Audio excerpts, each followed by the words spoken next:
Hello, Time to Rise family. It is day 3 of the Time to Rise Summit. How you feeling? Drop one word in the chat. Let's go. Hello. Yes. Here we go. I got 2 words for you. Lit up. Because I am. Welcome back, everybody. Hello. This is day 3 energy. That's what I'm talking about. And this is going to be such an incredible day because it's been an incredible journey thus far. And this is going to be the best day yet, the day that we bring it all together. So keep this energy up all day and stay the entire day because today we give away our grand prize trip. That's right. That's right. And this is a trip to Tony's resort in Fiji called Namali. And it is Fiji's #1 resort named by Travel and Leisure. And it's one of, no big deal, just Oprah's favorite places in the world. So you want to stay the entire day, start to finish, because this is going to be the most beautiful day. Now, we want to give a huge congratulations to every single one of you who have decided to join us in the 2026 Rise Up Experience. We are thrilled. We're so thrilled that you decided to join us, and you're going to be with us at Unleash the Power Within. And with that said, every day after the summit, Tony and the team and myself, we get together and we debrief. And the crew let me know that there was some clarity that was needed about the Rise Up experience. So really quickly, I want to make sure that we are all on the same page with our next steps to move forward. And Tony is waiting right here on the side. He can't wait to get out here. So the first question was, what is the difference between the Rise Up experience and Unleash the Power Within? The Rise Up experience is the complete package that Tony created just for you, and it brings together 4 parts. The thing you asked about, Unleash the Power Within, is actually the first part, and it is your virtual ticket to Tony's most legendary, iconic event. And we want to make sure that you're most supported, so you have something beforehand to keep this momentum going, which is Personal Power Plus. And then after Unleash the Power Within, we want to make sure it all sticks. And that's why we're giving you our post-event Take Action workshop. The last part will be guiding you to free up your time with the Time Mastery Life by Design. Okay, and the other distinction we just wanted to make, just so we're all clear, is that this is a live event done virtually from your home, and Tony will be in his studio.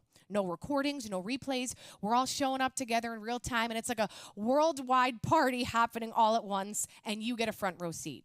All right, we got to get our bodies ready. You know that's how we do it here at the Time to Rise Summit. You know the drill. It is the only way Tony will get out here, all right? So to help us get our bodies ready for just 2 minutes, help me welcome to the stage Brian Bradley.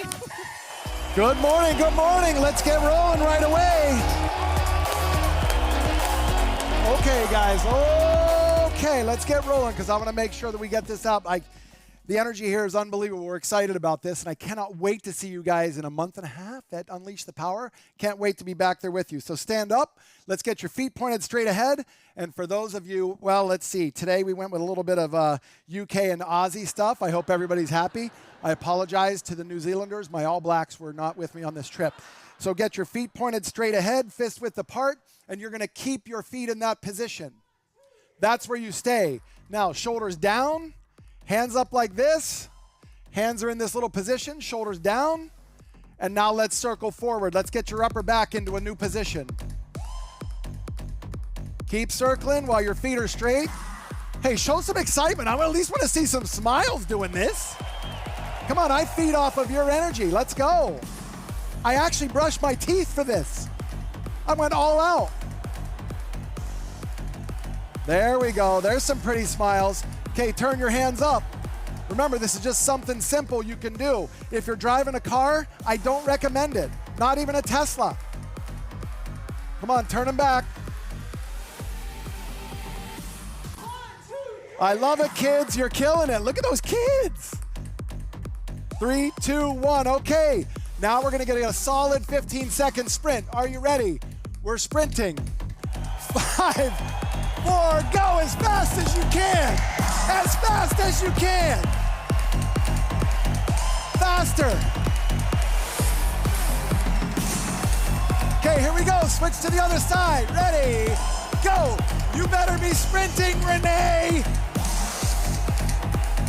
She's killing it. 4, 3, 2, 1. See you guys later. For Brian Bradley, everybody. All right. It is time. It is time to get this day started, and there is no one better to lead us than the man who has made this all possible.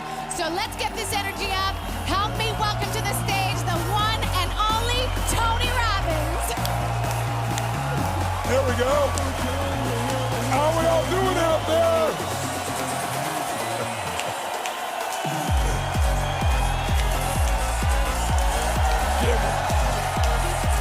Hey.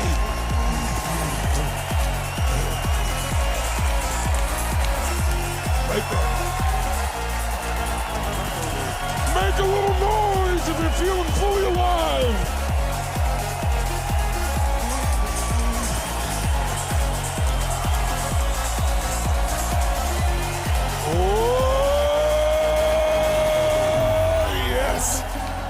Good morning, good afternoon, good evening, wherever you are in the world. Give it up for everybody. Day 3, our final day together. Give it up. Grab a seat. Feeling strong. And when you sit down, create even more energy sitting than when you're standing. Wake it up. Come on now.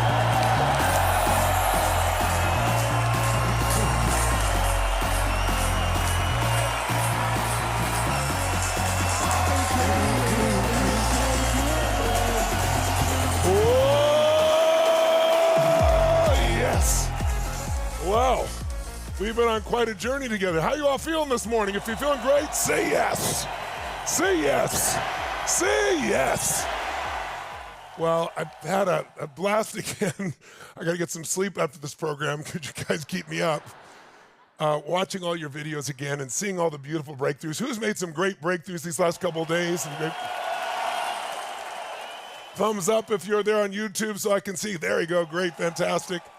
And so I thought, again, we have actually some new people today that have joined us. So we made a quick little 3.5-minute recap for you. Take a look.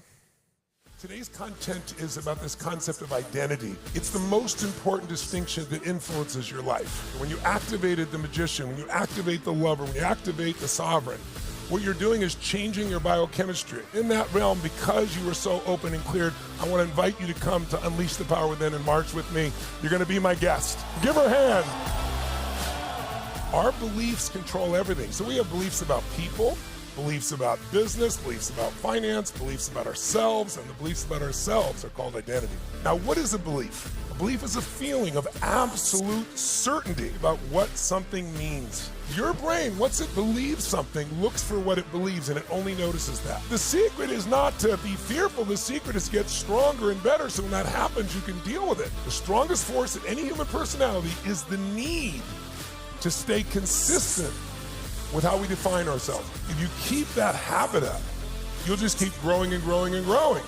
And pretty soon you're gonna wake up as a different person with a whole different view of life. If you push through the dark night of the soul, you will discover who you are, you will expand your identity.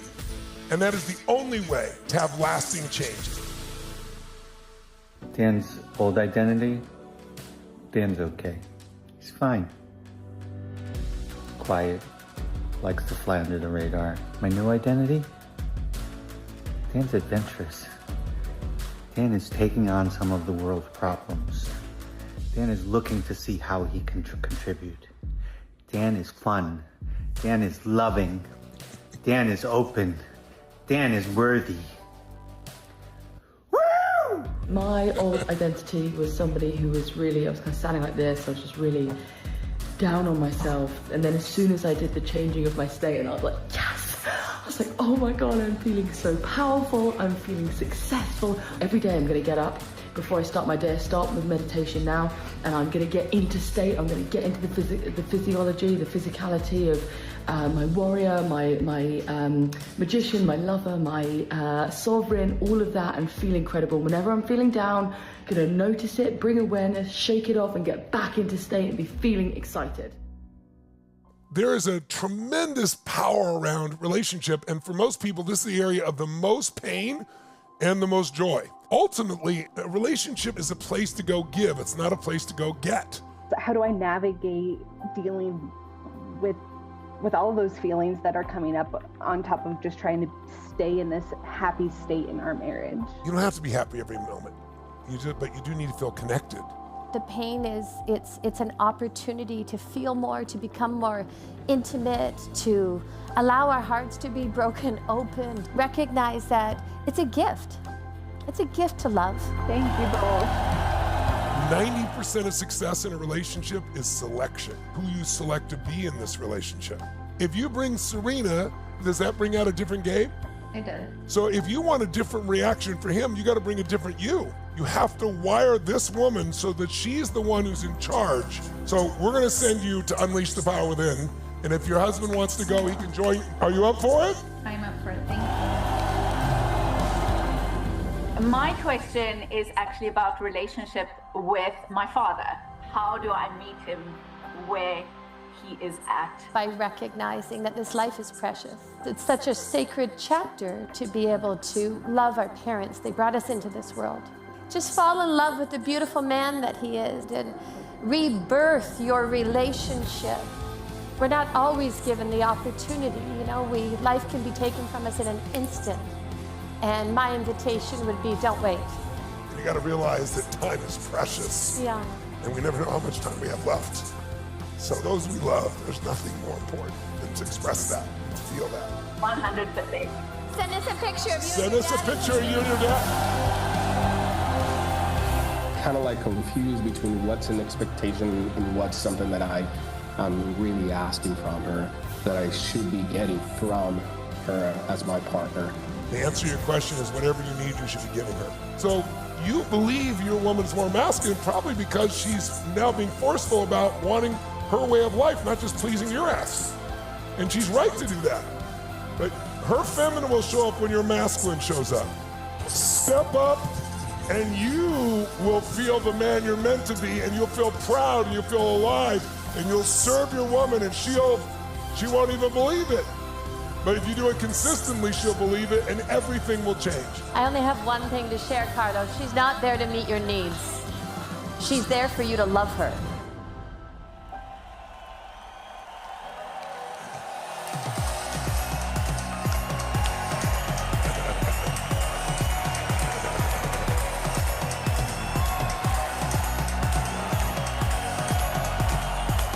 Oh, yes.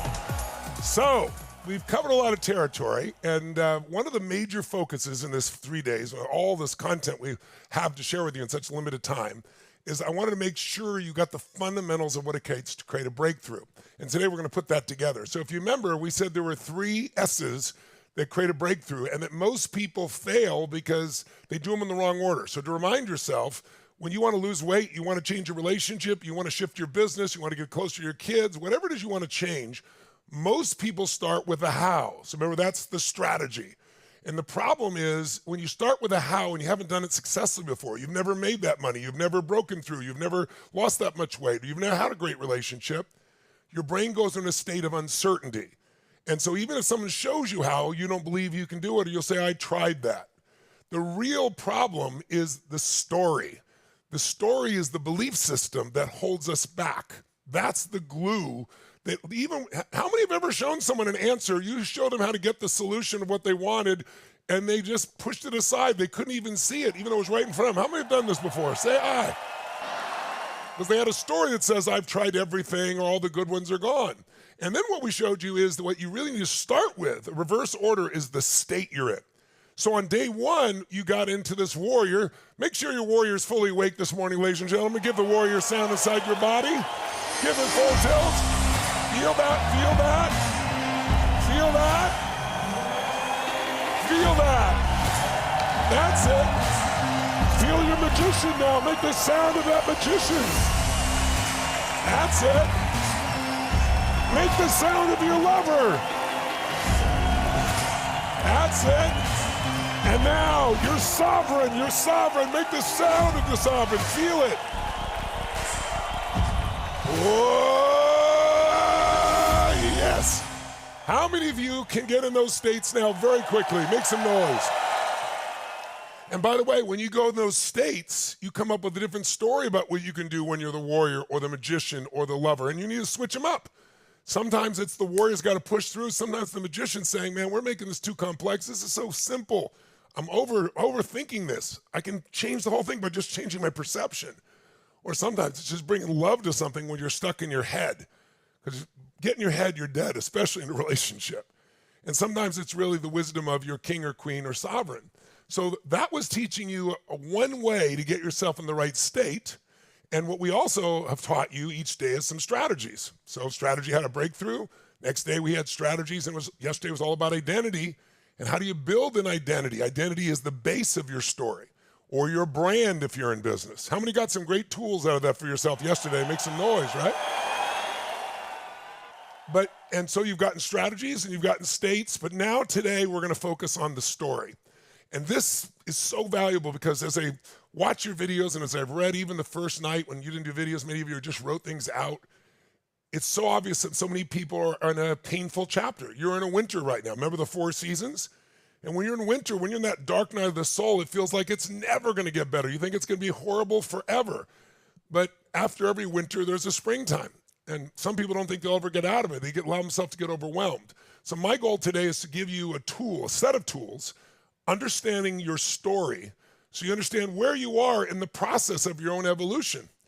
Remember Rome on I think the first day talked about how he tried to commit suicide multiple times, and then he was in that same state and totally depressed, and he heard that little clip of me somewhere, was on a podcast or something, and I talked about the biggest problem we have is what? We think we're not supposed to have any. But problems are usually the trigger for that growth. And so for me, I get stopped every single day on the street and people want to take a picture, or they want to tell me a story, or they want me to do something right now to change their whole life right here in this moment. And so over the years, I've had to figure out how to take complex things and make them simple enough, and I've looked for what I would call profound knowledge. Profound knowledge is something so simple. If you want to write it down, write down the definition of profound knowledge. It might be useful for you to start looking for this. Profound knowledge is something that's so simple that's once you understand it and use it, you can quickly change your life or anyone you care about. Profound knowledge is something so simple that when you understand it, you can immediately make changes in your own life or help someone else to do it as well. And I'll tell you where this came for me the most is, gosh, it's been almost 30 years. It's a true story. It sounds ridiculous, but it's a true story. I was going to do this corporate seminar speech, so it wasn't one of my own events. In those days, I didn't have any security, and I didn't need it really that much. So I'm in a public restroom, and I'm standing there doing the necessary, and this man beside me looks over and sees me, and when you're standing and having this particular experience, you don't want to be stared at, and this guy's staring at me, and all of a sudden he looks at me and goes, "You're Tony Robbins." He said, "Oh my God." He goes, I need your help. I'm suicidal. And midstream, he turns towards me.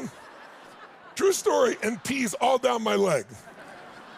He said, "I'm suicidal." I said, "I think I can help you with that suicide if you need it," right?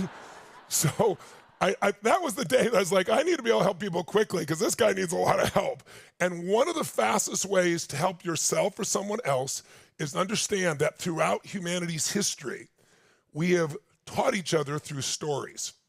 We are wired in our DNA for stories. Stories are the greatest teaching tool in the world.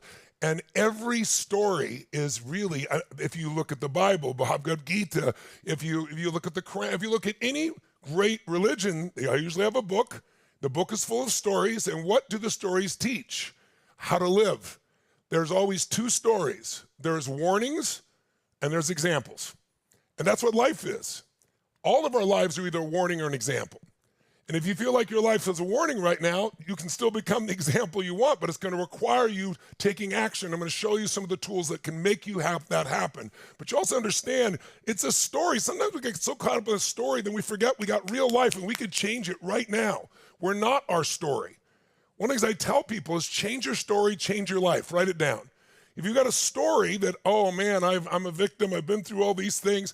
Everybody goes through extreme stress. Remember we talked about that? Everybody's going to be robbed at some point or have their home burned down or be in a position where somebody they care about or themselves get diagnosed with a disease or something's going to happen to your kid.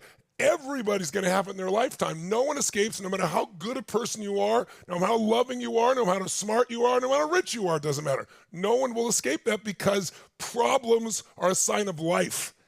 What we have to learn to do is solve those problems more quickly, and when we do, we become more.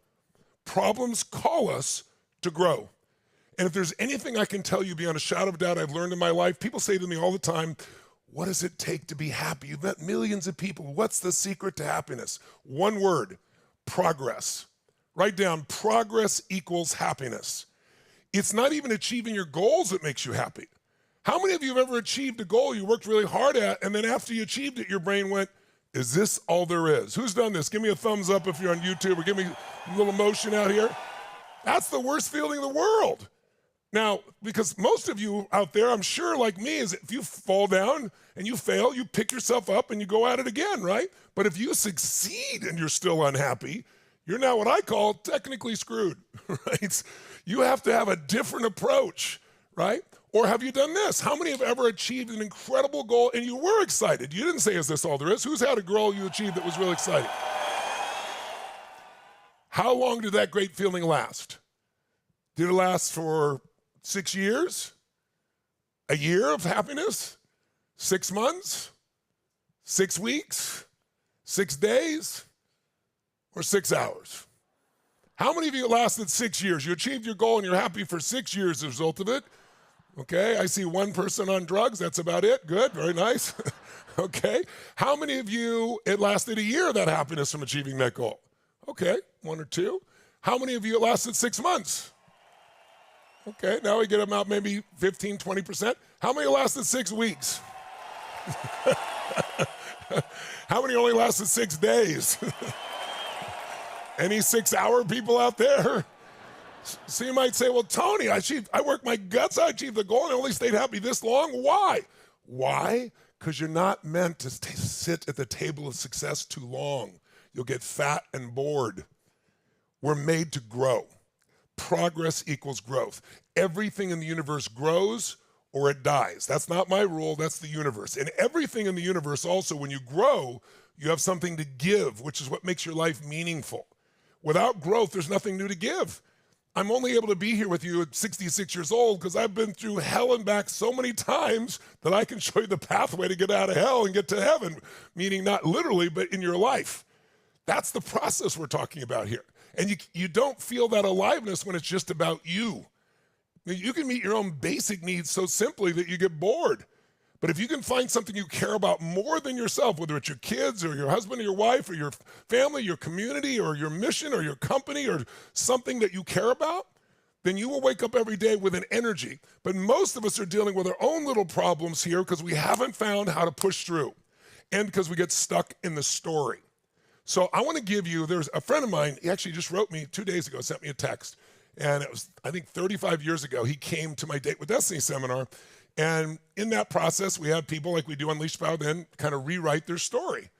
And he changed it completely. And his story was, I've always went through all these challenges in my life, and I had this hard knocks, and nothing's gone my way. And he was a martial arts teacher. But when I said, what do you want the story to be? What do you want life to be about? He goes, I'd love to write a movie that inspires and brings love to people and brings joy and makes them laugh and that. And he goes, but I don't know what to do. I said, I don't know what to do any things I'm doing either, but here's what I did. And I took him through the framework I'm going to show you today. And it's a process of how to get yourself on the path, continue on the path until you get where you want to go. 7 quick steps. I'm going to show you, we're going to do it today.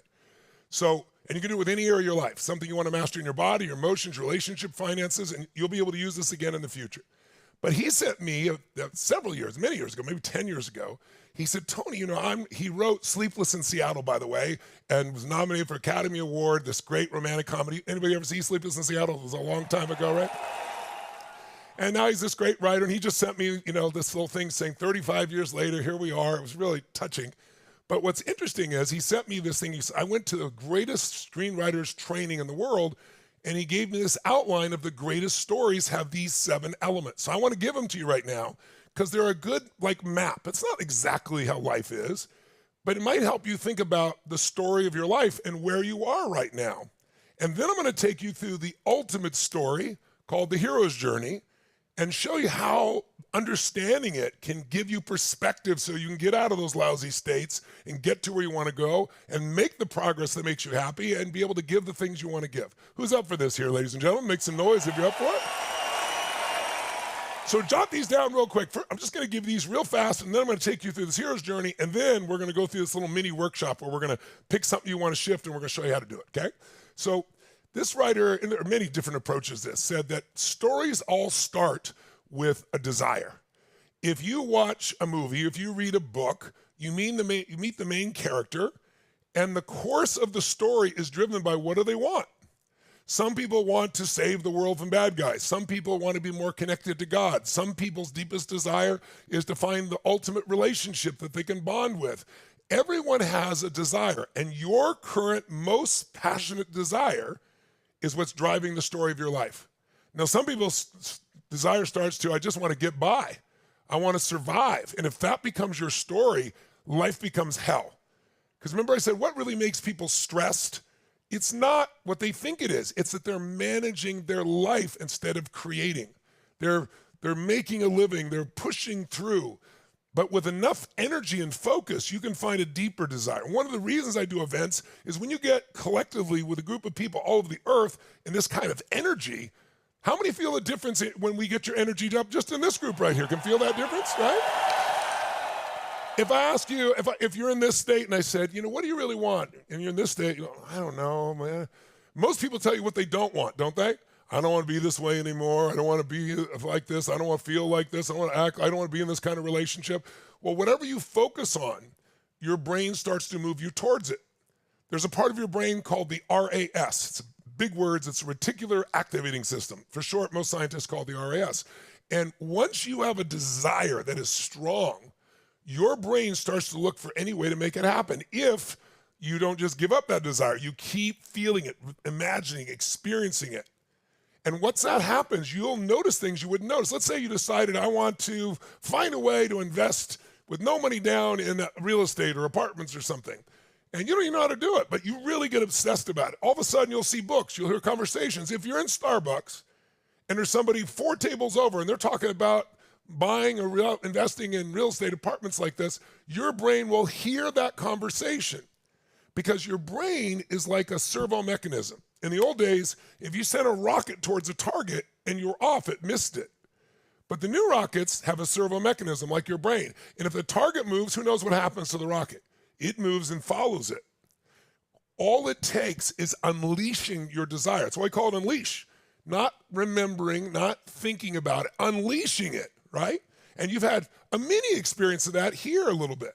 Now, once that happens, you'll notice, you'll see, you'll feel. I'll give you an example. How many of you have ever bought an outfit, ladies, or anyone bought a car, and then you suddenly saw that outfit or car everywhere? Give me a thumbs up if you're on YouTube, or give me a little shout out if you know what I'm talking about.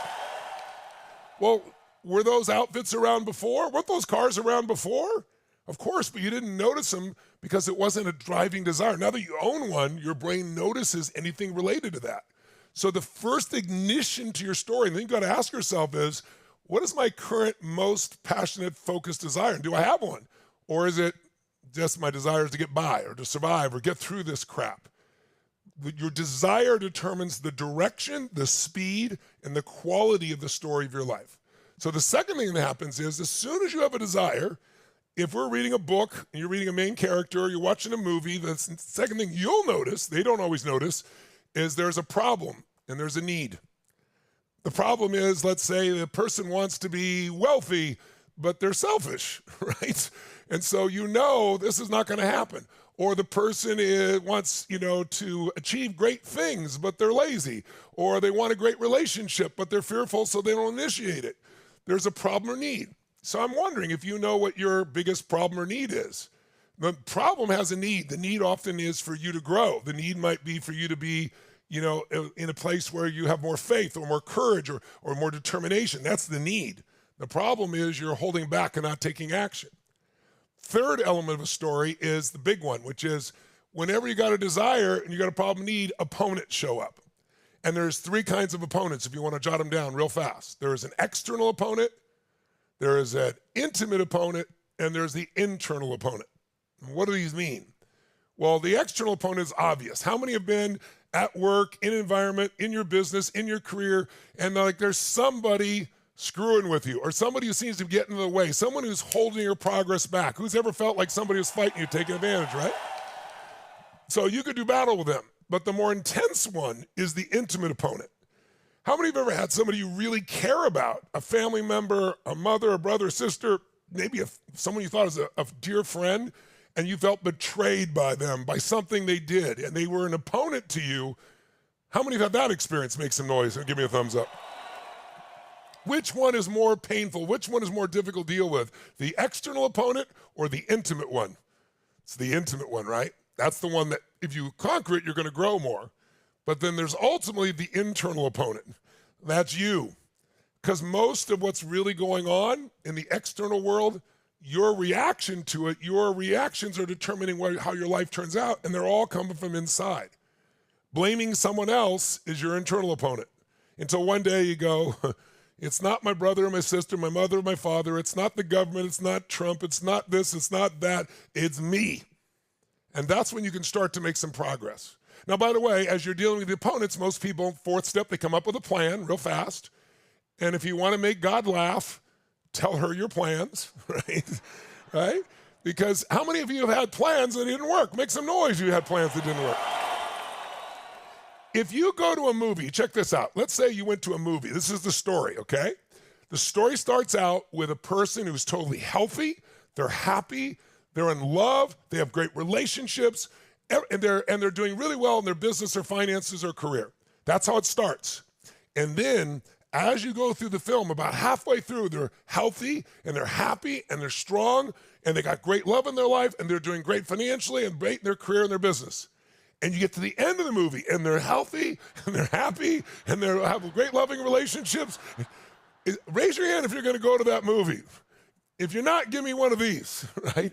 That's right. Because if there were no problems, if there was nothing like that, you would not grow. You wouldn't even want to watch the movie.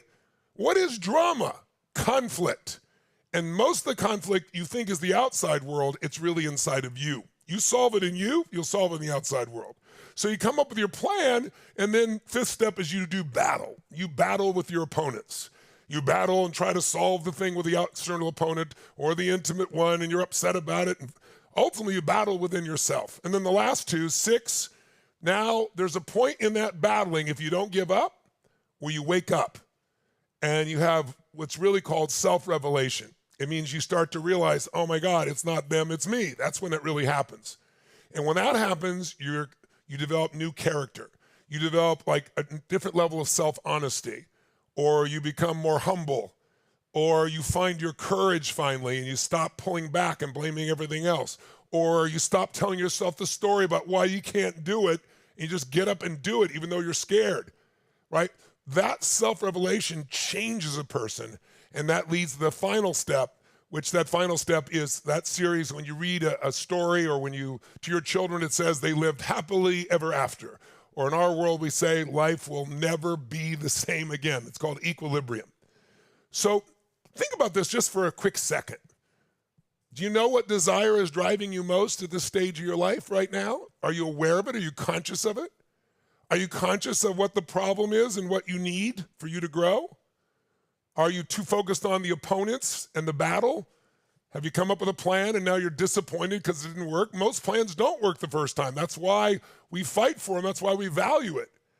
Have you gotten to the point where you have some self-honesty so you can really make the change and invest in yourself and take the action and do what's necessary? Or have you hit a nice equilibrium where you feel like, man, life is the best it can be? So I'm going to help you take this a little deeper now, okay? And I don't expect you to grab this perfectly. I want this to be a trigger for you. So what I want to show you now is the oldest story in humanity. Many of you have heard of Joseph Campbell. He wrote a book called The Hero's Journey. He wrote many books, but he was a genius. And he spent most of his life studying every religion in the world, every mythology in the world across from centuries. And he looked through and said, wow, everything that we experience is usually through a story. If you change the story, you change how you experience life.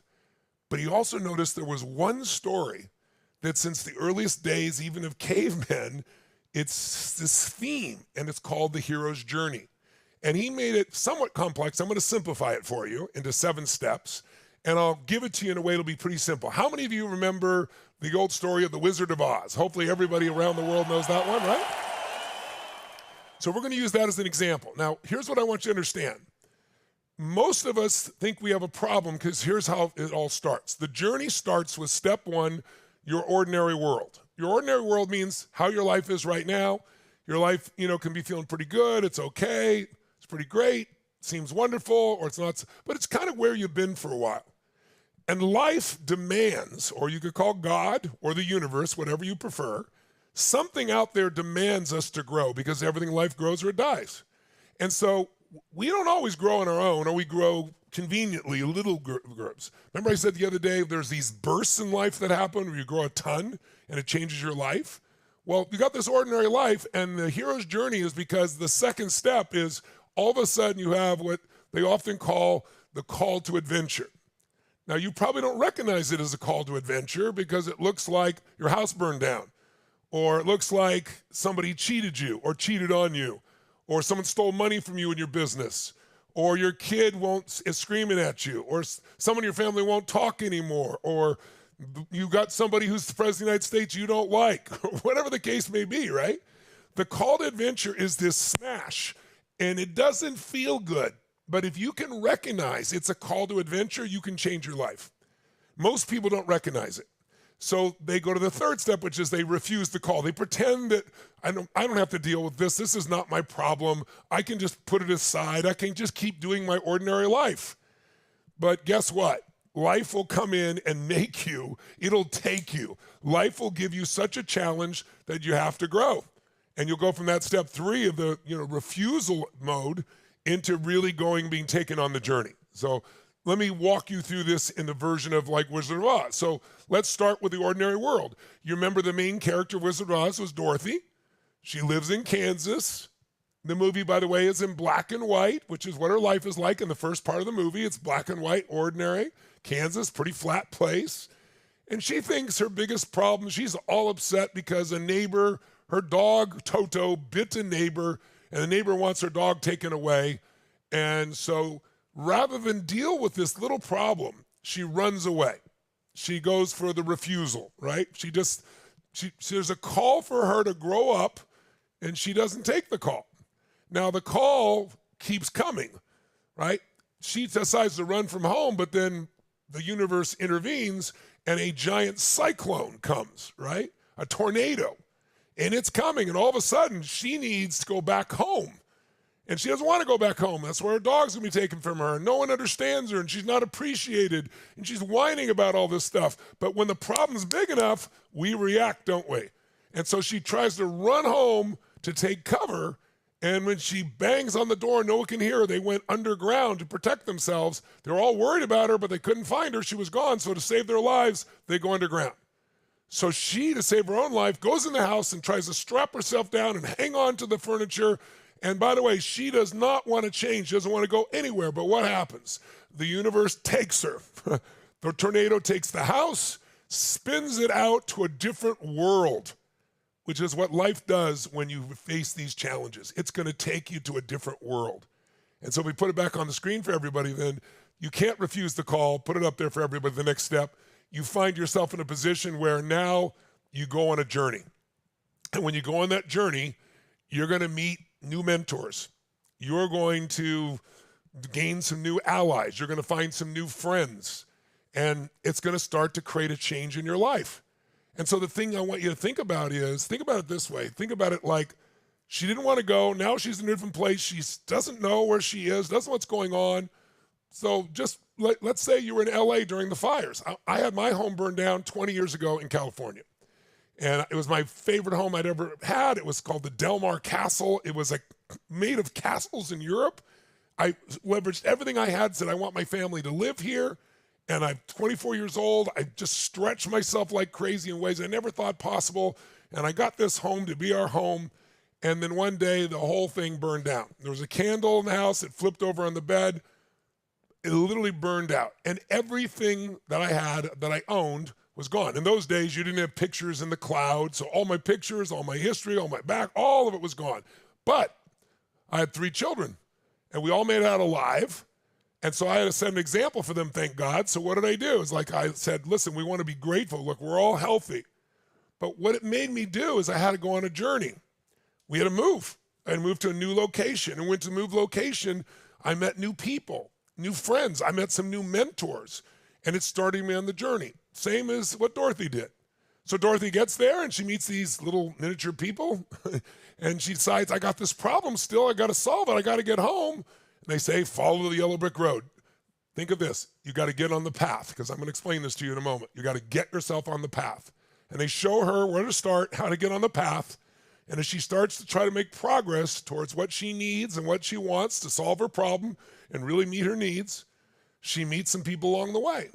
She meets, first of all, the good witch, who takes the old witch. By the way, her house kills the old witch. Everybody's celebrating it. And she meets these people along the way. She meets the scarecrow, and she finds out he has problems. He thinks he doesn't have a brain. And then she meets the Tin Man, and he feels like he doesn't have a heart. Remember? And then she meets the lion, and he doesn't seem to have any courage. He's scared. And they go on this journey, and she wants to help her friends, and they want to help her, and so they all decide we're going to go see the wizard who's going to solve all this for us. We're going to go see the Wizard of Oz. And on the journey, though, this is the next step, throwing it up on the screen so people can follow, please, the big circle, if you would. So there's a point where you call cross the threshold. That means you can't go back. Who's ever finally committed yourself, like where you said, I'm going to make a change, I'm on the road, I've gone through hell, but I'm not going back? Who's ever done that here, ladies and gentlemen? When you cross the threshold, something magical happens inside of us as human beings. It's like I always tell people, if you want to take the island, burn the boats. Because as long as you have a way back, you're not going to go forward, because your brain will rationalize, I can't do this right now. I mean, what's the favorite phrase people have? Yeah, I really want to do that someday. People tell me about my seminar that, and someday leads to a town called nowhere. It doesn't exist, right? Someday is bullshit. And so what happens is, once you pass the threshold, there's no more someday. You're taking action. You're moving forward. There's no way back. And when that happens, you go to the next step, which is you do battle. You go through what some people call it the ordeal, but it means a transformation. You have to fight the dragons and slay your own dragons, your fears, your emotions, not feeling enough. Think about it. All these creatures, the man without the brain, without the heart, without the courage, those are qualities that they needed, but they actually were inside them. They just didn't know it. And so they face the wicked witch of the West, and she tries to harm them and attack them, and they fight to them, and they get all the way, after all this ordeal, they make it to the wizard, and this giant wizard shows up, and he says, no, I won't help you. They thought he's going to be kind. No, you have to bring me the broom of the wicked witch. Like, how are we going to do that? And so they go and they do something they don't think they could possibly do. They fight the ultimate battle with someone no one else has been able to defeat. And sure enough, Dorothy, of all people, drops water on her, if you remember, and she fizzles away, and the world is free. And they go to see the wizard, and he's still really acting intense. And then all of a sudden, little Toto sees there's a guy behind these doors, and he's running all this machinery. It's kind of like how I feel. People come to see me to get a brain or find their heart or find their courage, and I show them it's already there. I just get them to awaken it so they can feel it and keep it and condition it so it doesn't go away. And all of a sudden they find he is a kind wizard, and he helps each one understand what their qualities are they have is inside. He does what's necessary for them to own it, their brain, their heart, their courage. And then she discovers that what she's wanted all along is to go home was always right there. All she had to do is click her feet together and say, there's no place like home, there's no place like home, there's no place like home. How many remember the story? Make some noise if you do, ladies and gentlemen. So how do we relate this to our lives? Well, you've got an ordinary life. Ordinary might be a great life, but it's whatever your current life is. If you don't make aggressive action to take your life to the next level, at some point life is going to interrupt you in a way you probably won't call to adventure, because it won't be pleasant, but that's what it is. And if you can recognize when hell breaks loose and you can say to yourself, okay, life is always happening for me, not to me. It sure looks like life's happening to me, but I know there's a benefit here. How many of you, again, I asked you this the other day, but I want you to really think about how many of you have had an experience in your life that was incredibly painful. It was horrible. You'd never want to go through it again. You'd never want somebody you care about to go through it. But years later, you look back and said, man, I see why the universe or God gave me that experience, because it made me so much stronger, or made me more compassionate, or made me care more, or it made me learn or grow. How many have had an experience like this you can relate to? Make some noise. I would submit to you that if you study humanity and you see what our lives are like, everything is a gift, but it's our job to find it. It doesn't feel like a gift in the beginning. So one thing can help you is, it's like when I get an opponent, it takes a lot to shake me up. If I got somebody that really shakes me up, I go, a worthy opponent. You know why that's valuable? Because I'm going to grow now. See, if you look at a movie, what determines how great the hero is? Well, you can only have a great hero if you have a great villain. If you remember years ago, Anthony Hopkins, a good friend of mine, who made Silence of the Lambs. How many remember Silence of the Lambs as a movie out there? You remember that one? What made, what was the lady's name? Blanking out, seeing her face. The actress. What made the main actress there? Jodie Foster. What made Jodie Foster such a great hero is she was dealing with this man who could smell her, think her, predict her thoughts. I mean, he was so intense. She had to grow accordingly. That's what life is. Life is offering you a worthy opponent. It could be the death of someone you love. It could be losing your job. It could be something happens to your kid. It could be your own health. It could be you've been in marriage for 25 years and all of a sudden it ends. It is a worthy opponent. It is the world, the universe calling you to action, calling you to go on an adventure. But if you refuse it, you're going to stay in stress, and eventually life's going to take you anyway. So why not go on the journey? Why not commit yourself to take action? Get beyond the threshold of control, fight your battles, slay the dragon, and become home the hero of your own life. And when you come home the hero, because you've slayed those dragons, you have something to give. And when you got something to give, life is meaningful. And all of us have had this. Who's had something you've been through and now you've been able to help someone else because of it? Your kids, your friends, somebody like that? Right? Listen to me. Please listen to me. In the end, what you get will never make you happy. Nothing. It's never enough. But who you become by pushing through, that'll make you really happy. It gives me grace tears to think about it. There's no regrets in my life. The stuff I've been through, I wouldn't bore you with the details. Some of it would shake you to the core if I told you the stories. But it's like my mom. Thank God my mom wasn't the mother I wanted her to be. I wouldn't become the man I've become. So if we can embrace it, we get to go on this journey of life and we become more. And as we become more, life is so rich. And that's a happiness that doesn't go away, because it's not fake ego pride. It's not because people tell you you're great. People tell you great all your life and not believe it, like we talked about the other day. They can tell you you're lousy or you're stupid, and you don't have to listen to it.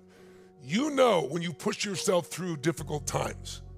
And so instead of trying to avoid them, embrace them and go on the journey, and your life will be magnificent.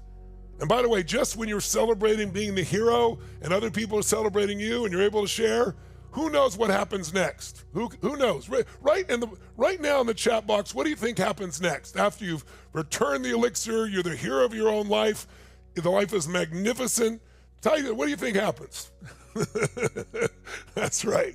Peace for sure, joy for sure. But the next venture will show up. The next call to adventure will show up. See, it's not life without problems. It's just like better quality ones.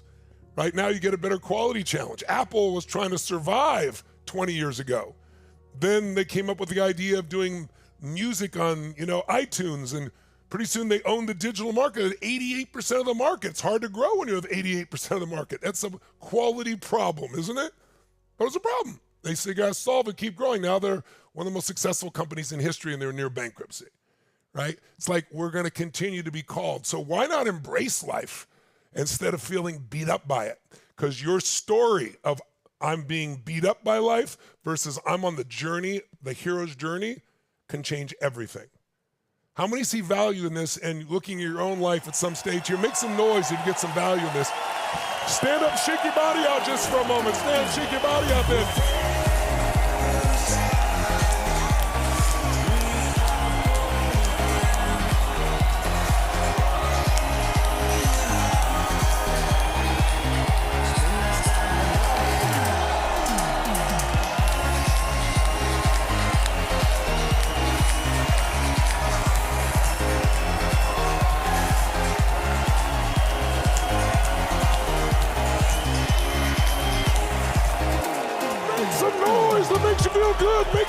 of excitement, ladies and gentlemen.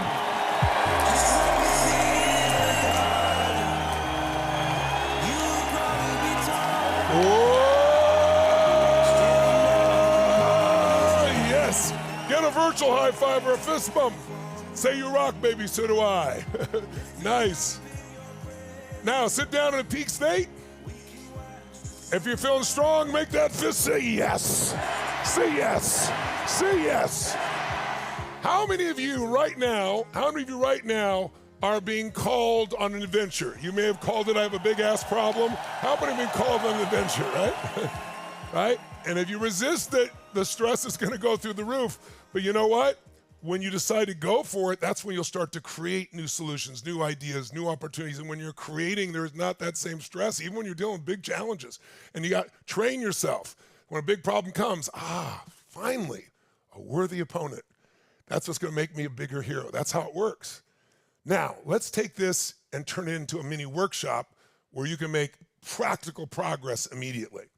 One of the things that I've noticed in life is you don't have to be to where you want to be yet to be fully alive.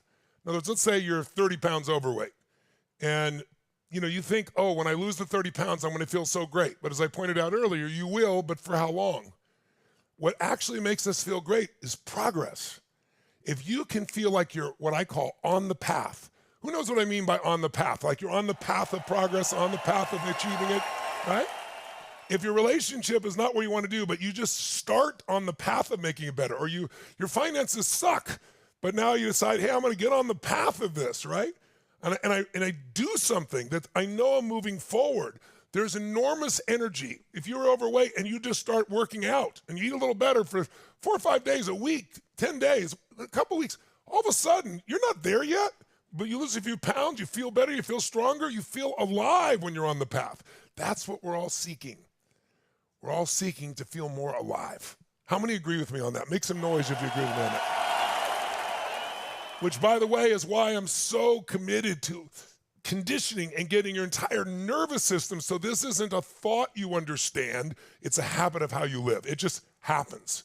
That's why we do conditioning. And I can't do that for you in 3 hours, but I can give you the tools. So let's do this.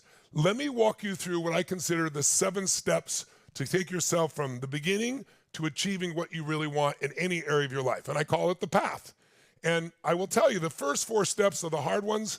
The next 3 are too simple. We'll go through them real fast. And I'm going to walk you through these, but I'm going to ask you, we're going to stop and actually do each step a little bit. Who's up for a little work here where you make some progress right now? All right?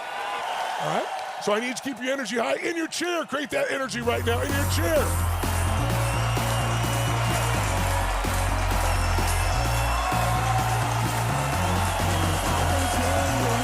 That's it. All you on YouTube, if you're rocking, give me that thumbs up so I know you're cranking it.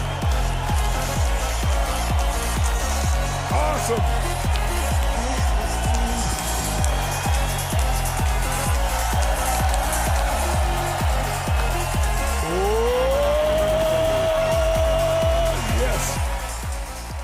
Because if you're going to make progress, it starts with your state. That's why we're doing this each time, right?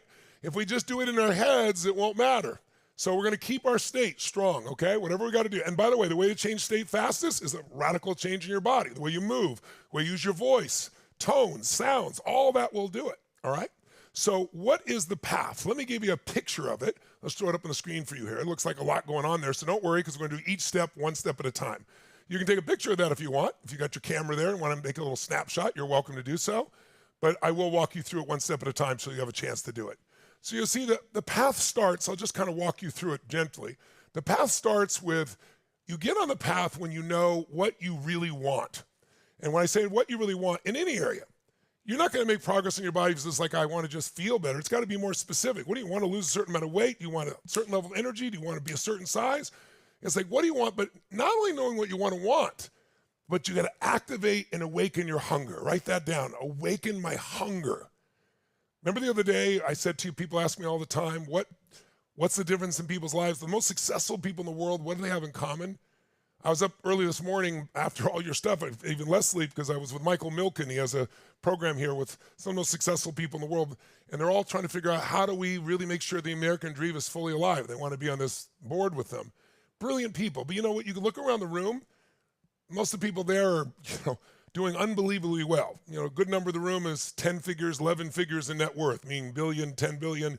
It's a pretty wild room, almost 80 people of that caliber.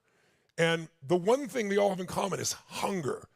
I mean, they could sit back and do anything. They don't need anything in their life, but they're hungry. They're hungry to grow. They're hungry to give. They're hungry to find a way to make the country better. They're hungry to make a difference.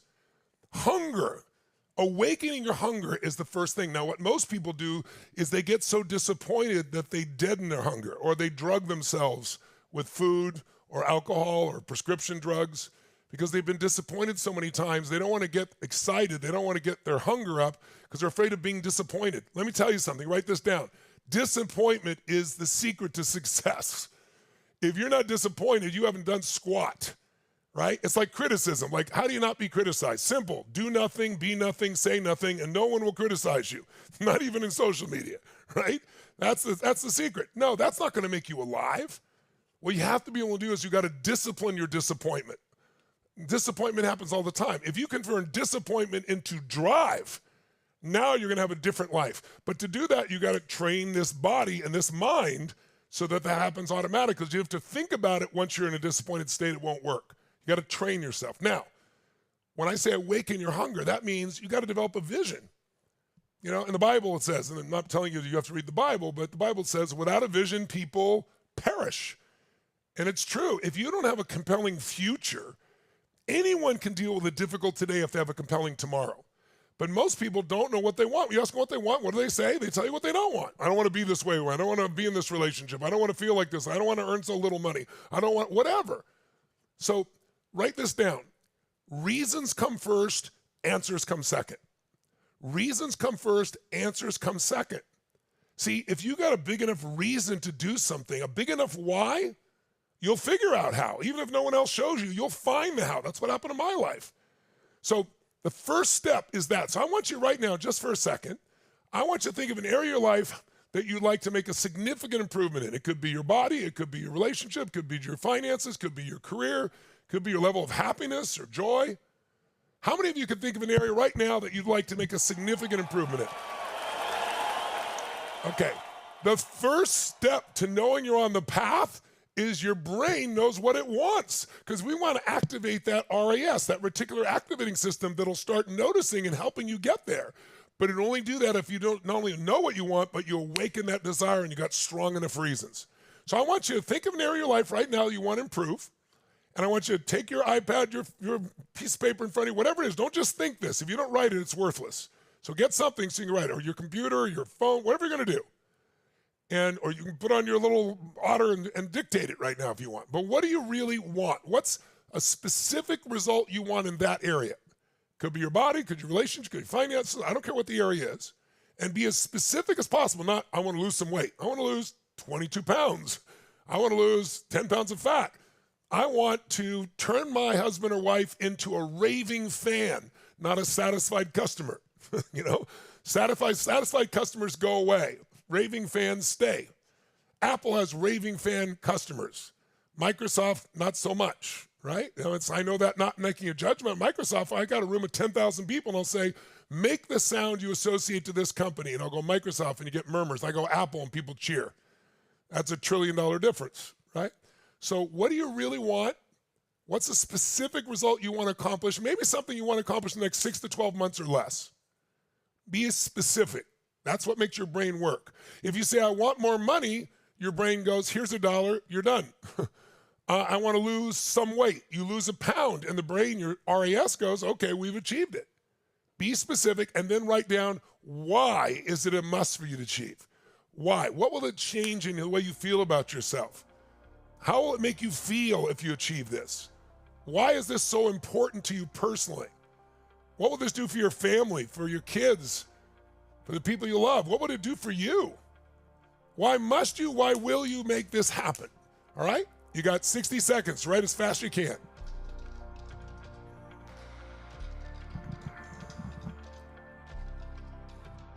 When they put things here, I can't see them.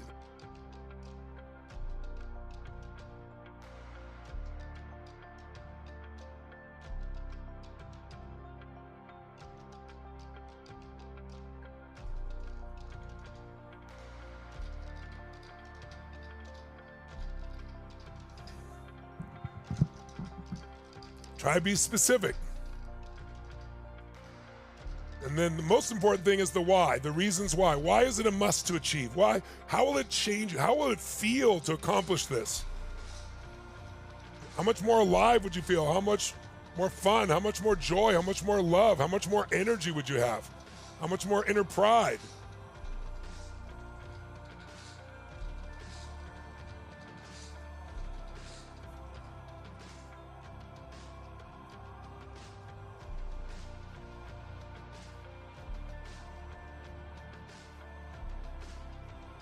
All right, finish up real quick. Make sure it should put a smile on your face. If you think about achieving it, it should make you feel good. Something maybe would excite you that you know in the next 6 months to 12 months you could achieve it if you really committed yourself 100%. Something that would get you excited, get you up early and keep you up late. And you know if you achieved it, it would be awesome.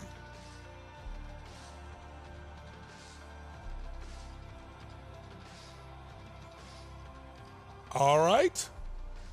Give me a thumbs up if you got something you're excited about, something you got some strong reasons for. Okay. Write down clarity is power. The more clear you are about what you want, the easier it is to get to it. And clarity not only what you want precisely, but why you want it, because the reasons make the difference. Now, let's say you got absolute clarity. And by the way, you can go back and refine this more later. We're doing it quick. I want you to. And you can do it more than one area of your life, one at a time. The second step on this path, if you see going up here, that second step is now we got to find and face the truth. We got to find, write it down in your notes, find and face the truth, which means, by the way, there's a simple phrase, the truth will set you what? Free. We all know it's true, but most people don't. So this step is about, make a note, it's about getting clear. It's about being honest with yourself about what's gotten in the way in the past. Like sometimes people set a goal. Who's ever done this? Have you ever set a goal, said, I'm going to go do this, and then after you say it in your head, your brain goes, who are you kidding? Who's done this before? Make some noise if you have, ladies and gentlemen, right? So what we want to do is have strong enough reasons we'll go for it, but now we got to tell ourselves the truth. This is what most people don't do. It's like New Year's resolutions. They set a goal and then, they don't do anything. So we got to face the truth, and the truth is, let's get clear and honest about why you've not done this in the past. Not beating yourself up, just being honest. In other words, think of it this way. My job is to help you close the gap between what you really want and where you are. If you're here, I want to help you close that gap as quickly as possible. In order to close the gap, we got to know what's getting in the way. And there's usually 5 things, jot them down, 5 different things that tend to get in the way that if you become aware of them, you can change them very quickly. The first one is fear. Look, everybody gets fear. And by the way, when someone says you need some courage, courage doesn't mean you're not afraid. Courage means you're afraid, but you're doing it anyway. Who knows what I'm talking about here? Make some noise if you push yourself through it, right? And one way to do that is change your state, right? You can find courage in your warrior, no question about it. You might find courage in your king or your queen or your sovereign.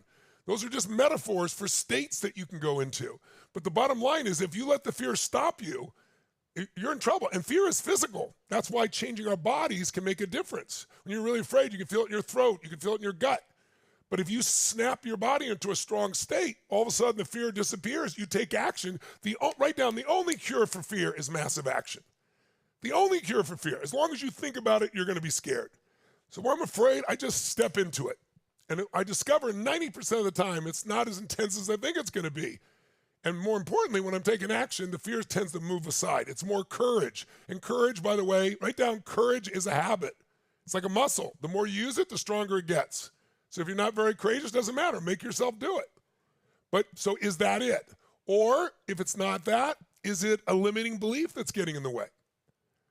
One of the most important things we do on Unleash the Power Within is we have you uncover at least 3 of the most limiting beliefs in your life.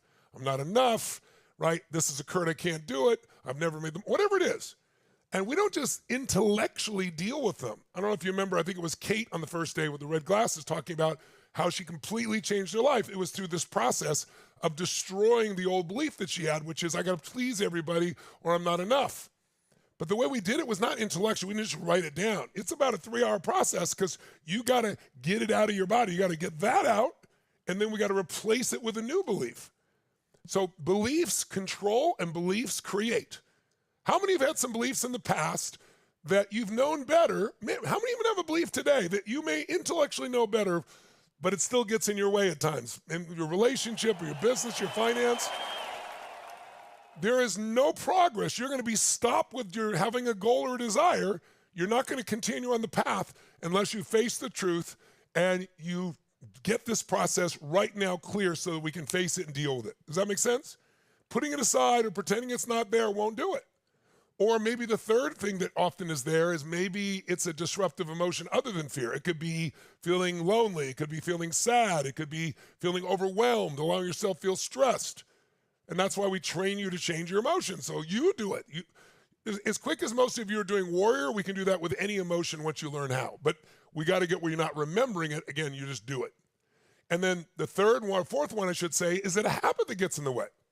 You say, you're going to lose 20 pounds, and you start every day by going to Starbucks and having a mocha smoke, whatever that shit is.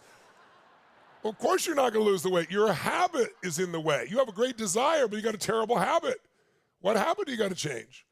Or the fifth one very often is you're missing a skill or a set of skills.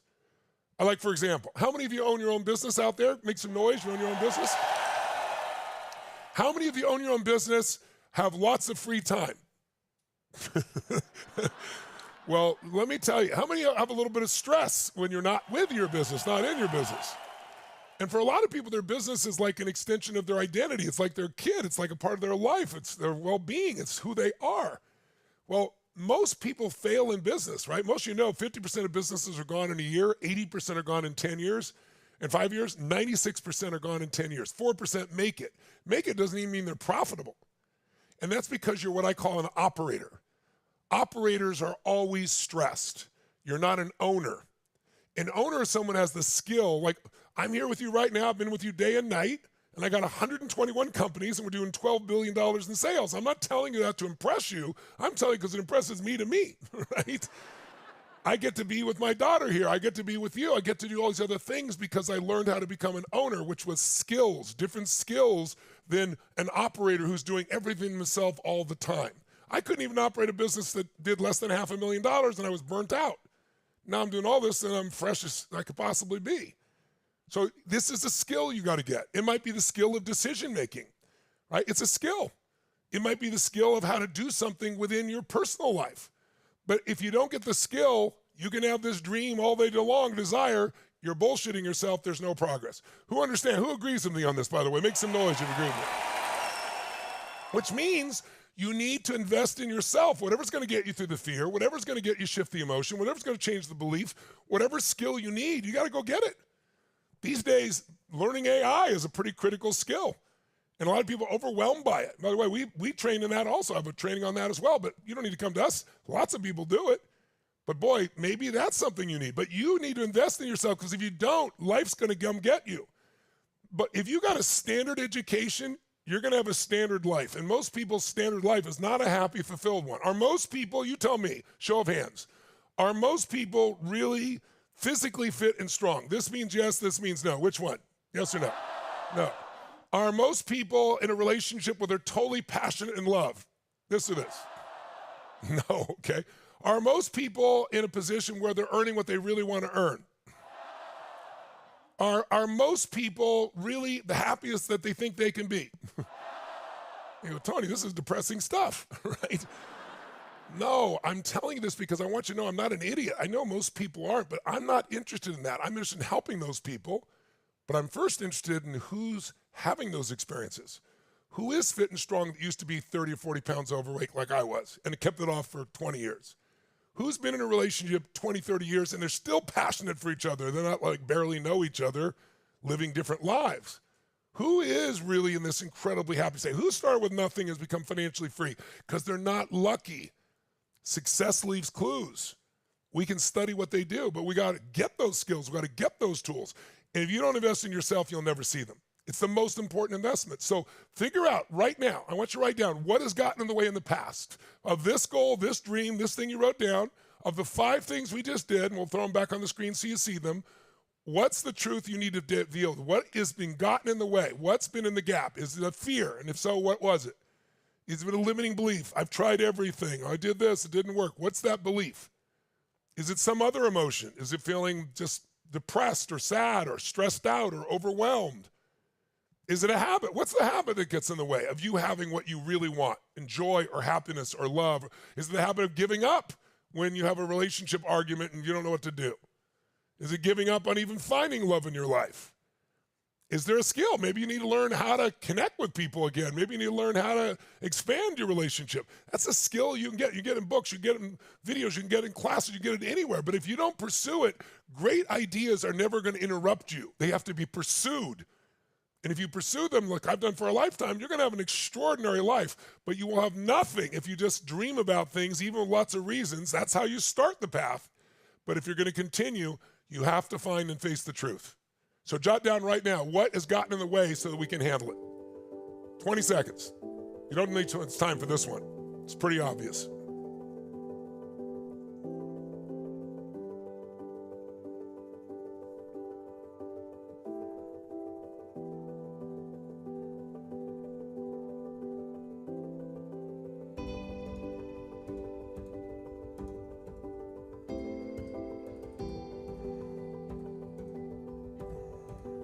Some of you are putting in the chat. If you want, put in the chat. Fear of rejection, right? What is it that's got in the way? A lack of knowledge, fear of failure, thinking I'm being beat up by life, a bad story, ego, limiting beliefs. I thought it was money. Money isn't it, guys. You can get the money if you've got the right plan. It's not a money issue. That's a belief issue. That's an emotion issue. Losing my focus, some bad habits, failure, stacking my failures, communication skills I'm missing. Okay? So now, how many know what's gotten in the way? How many are honest with yourself? Make some noise. If we know what's gotten in the way, we can deal with it. But let me show you an example of someone who's done this. Just a little 3-minute video. Take a look.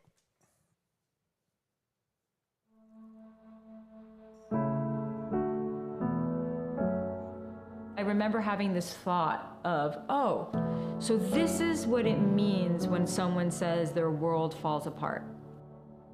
It started off basically with finding out that my mom had terminal cancer. And my then husband and I were just having a really difficult time in our marriage. He decided to break up with me over a text on the morning that I had a miscarriage. The dominant story that I kept telling myself at that time was, I can't start over at this age. I'm never going to be able to support myself. No one's ever going to want me. I couldn't see my identity. I felt like I lost myself. What changed everything was being introduced to Tony's work. I had a neighbor who I'd become very friendly with who happened to be a coach, and she's like, do you ever listen to Tony Robbins? She sent me 2 interventions. I watched them. I felt something that I had not felt in so long, which was inspired. My brain lit up. That was the moment of the fork in the road. I went to my first Unleash the Power Within. UPW is the most emotionally cleansing experience you will ever have. And one part of UPW was something called the Dickens process, where you kind of imagine yourself 5 years into the future, 10 years into the future, 20 years into the future, and you're imagining what your life would be if you make no changes, if you don't change. And then you imagine what your future could be if you were to make these changes to the way that you think. That was very profound because I've never done anything like that before ever in my life. Some of my limiting beliefs were focused around my marriage, which was, I'm not good enough, or I'm not good enough for him to stay. My identity was wrapped up in being his wife and being a yoga teacher. But there was another part of me that wanted more, especially when it came to career. There was no vision. It was like I was in a tunnel in the middle of winter during a snowstorm. So I became obsessed with 2 things. When I started to really spread this, I started doing free workshops, and I was going to Tony's events, and I was integrating it into my own experience and my own understanding. And then I would teach it, and it was like, wow, life is really starting to get better. This is when the pages started to turn, and the writing on the pages started to change into a different story. Jillian Turecki. Jillian Turecki. Jillian has helped thousands over the last 20 years through her teachings, courses, and writing. Jillian is one of the world's leading relationship experts. Jillian Turecki. Well, I guess you could say I'm a relationship expert, relationship coach. I wrote a New York Times bestseller, and when I even utter those words, I get emotional. This book is literally the direct result of my experience and my experience learning all of this from Tony. I have my own podcast that is a top podcast in the relationships and personal development space. I have courses, I have a membership for women because I'm very passionate about helping women step into their own power. I have close to 5 million followers across social media. Who am I? I don't know. Yeah, life right now is about taking things actually to the next level, because so much that got me here was from this story that I had, and now it's like, okay, so what's the next chapter going to be? The most satisfying part of this new chapter of my life has been helping others. We are truly the creators of our own reality and destiny. Give it up for Jillian. She's here watching. Give it up for her, ladies and gentlemen. Nice to see you, Jillian.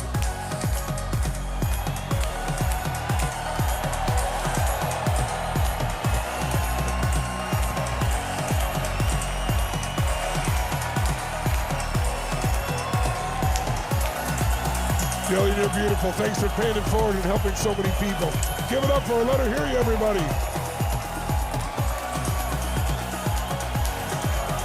Oh, yes.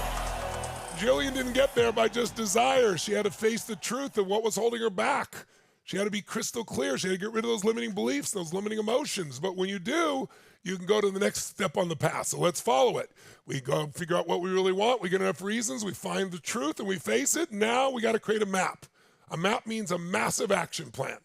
And all that means is finding 2 or 3 things you're going to do immediately. People think, well, I got to think this through. Like, somebody wants to get a trainer, like, they got to lose weight. They go, I got to find a trainer and I got to join the club. And they come up with a million things they got to do instead of just taking some action. Most business successes, for example, what you see in AI or what you see, let's say, in Silicon Valley, they have something called iteration. You take action and you learn and you change and you learn and you change. That's how we succeed. While you're busy trying to come up with this complex plan, there's no replacement for massive action. Write it down. Massive action is the cure-all. Write it down. Massive action. You can do something right now today. So I want you to write down, to get to what you really want, to conquer what's been in the way of you, whatever your truth you need to face, what are 2 or 3 things you could do? What are 2 or 3 actions you could take right now?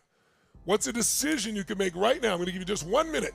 Decide. By the way, before you decide, make the sound of your warrior so you're in that state, ladies and gentlemen. Come on, make the sound of your warrior. Come on. Make the sound of your magician. Your lover. Your sovereign. All right. From that place, make a decision. What are 2 things you're going to do right away to make progress?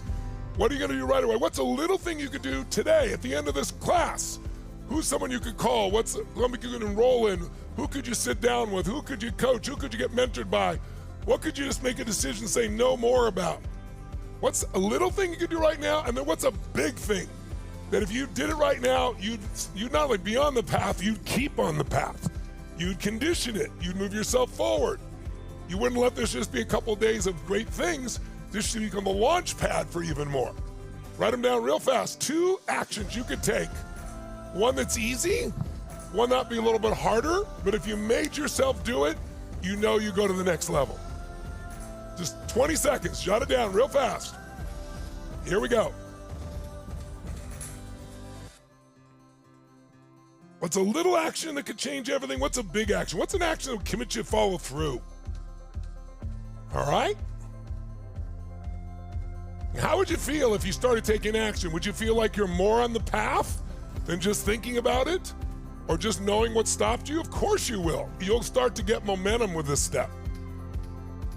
You don't have to be perfect. Just something that moves you forward right now. Something's going to put you in the environment of getting better. All right.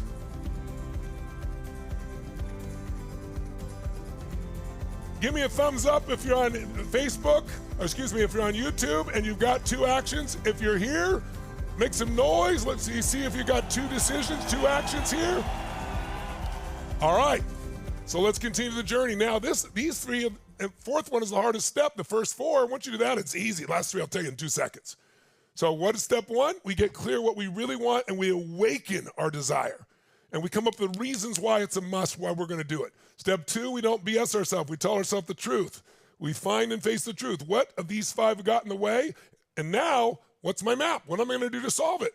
What's a little thing? What's a big thing? And the minute you take action, how many know you'll feel momentum once you start taking action here, right? By the way, the hardest thing in the world is momentum, but the only way you get momentum is action. But you can't have momentum if you don't know what's getting in the way. You know what's getting in the way, now you take action. Finally, step 4. And step 4, as you see, as the road goes up, now you got to do what's hard. You got to do whatever you're putting off that's hard. You need to slay your dragons. This is where you're going to become the hero of your life. You've now faced the truth, you got a map, but now do what's hard. Change what has to be changed, right? Get the skills. Go out and get those skills now. Go sign up for the class. Go enroll yourself in the piece. Take massive action. And maybe you need to transform. You're a part of that. Facing the dragon is changing your story. From the old story of what your life is to the new story of who you really are today. Your old identity, the new identity, right? That piece of slaying the dragons is the piece that very few people do. And so again, they never get to where they want to go. They stop somewhere along the way. And when you stop along the way, you lose momentum, it gets hard, and life feels hard. That's when you start to feel stressed because you know you're not growing. Progress equals happiness. You make progress. And by the way, when you slay the hardest thing, I was interviewing a guy from my business mastery program the other day who created the Spartan races. And they're incredibly hard and difficult. And he originally did this one, was called the death race. Only 8 people signed up. You had to sign a thing saying you could die on this thing. And he just pushed people through it. But what happened was he says he starts his morning with 100 burpees. And he told me the reason is after that, everything in the day is easy. Right? And he does this piece. So it's like, I start my day, most of you know, if you know my routine, I get up in the morning and the first thing I do is jump in that freezing water. It's 56, 52 degrees. If I'm in my home in Sun Valley, it's the river. And during the winter, I'll go through the snow and get there, it's about 45 degrees. I don't do it because I look forward to it. There's never a day I say, I can't wait to jump in the cold water. I do it because there's a radical change in my body, but also a change in my mind. I do what's hard first, and when I don't negotiate, I don't go, well, let me get warm first, and let me see if I'm ready. I've trained my brain to say, when I go, we go. And when you do the hardest thing, it feels so good, like 2 minutes later, you feel incredible. But now I've been doing this for 18 years. It's now become popular the last 5 or 10 years for people to do this stuff. But do something that's hard. Or I go lift, or I go run. I acknowledge people in my life because that's an important piece for me in the day. I'd call somebody, leave a text, do something that's warm and loving because I just want to do that. I want to give a gift to somebody, and then I do the hardest thing first. And what that does is it gives you momentum and you crush your days. But in your life, on this area, do what's hard. Write down what's hard that you need to solve. What's hard that you're going to face. What are you going to do so you don't BS yourself and just say, I want this, but you actually create it. I'm going to give you less than 20 seconds. You know. What's the hard thing? What's the dragon you're going to slay? What's the thing you're going to push through? What limiting belief, what limiting emotion, what limiting habit? What skill are you going to go get now? Even if it's not easy, I'm going to go get it. I'm going to find it. I'm going to make it happen. When you got that and you act on that, you're going to have so much momentum, you're going to make the whole thing work. That's right. Do what's hard. Slay the dragon. That's when you become the hero. And the bigger the dragon, the bigger the problem that you solve, the more you become as a man or a woman, the more proud you'll be of yourself. What needs to be solved? What do you need to push through? If you know what it is, put your thumb up there. If you're on YouTube, raise your hand here, make some noise if you're out there in Zoom land here with me, ladies and gentlemen. Awesome, awesome. So let me show you Let me show you an ultimate one, because if you think, oh, my problem is so big, my problem is too big, I can't, you don't know what I'm going through, Tony. Bullshit. Excuse my French. I don't know if shit is French, but you get the idea, right? I've met every person. I've been through things most people never been through, and I've met every person that's ever done. Let me show you one story that might inspire you just for 3 minutes. Take a look at my friend, Jeff. Hi, Tony. If you will allow me, I feel compelled to tell you why you are a personal hero of mine.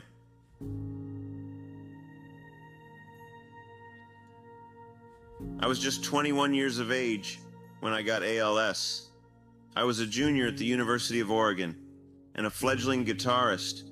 My plan was to be a millionaire chick magnet, living my fantasy of playing to packed stadiums by my mid-20s. Instead, at 28, I was broke and moving back into my parents' house with my 13-month-old daughter because my wife had run off with another man. My spirit was broken and my body decaying. I don't think I could have gotten any lower. I was mesmerized by your infomercial for Personal Power and acquired the program on cassette. Tony, that saved me. This turned my life around. There were many impactful parts of the program, but the most powerful for me was the concept of proactively choosing to associate pleasure or pain with something. That completely changed how I looked at everything negative staring me in the face. In 1990, all I wanted to do was die. Since then, I have raised my daughter as a single father from a wheelchair. Now she is preparing to direct her first feature film. I have heard words of gratitude from people all over the globe for my inspirational writings. I have lived out my dream of coaching football now for 21 years, including winning 2 state championships and mentoring dozens of amazing kids from all backgrounds. Hey, Jeff, it's Tony Robbins. Listen, I just want to reach out and wish you a happy birthday. I hear it's number 61 for you. Mine's coming in a couple weeks. I'll be 65 myself. But brother, I'm so proud hearing the incredible things you've done with your life in spite of all the things you've had to conquer and challenge and push through. Sending you lots of love. I know you've been to some of my events, but if you ever want to come in person as my guest, then we'll make it happen, okay? Love to you, buddy. Happy birthday.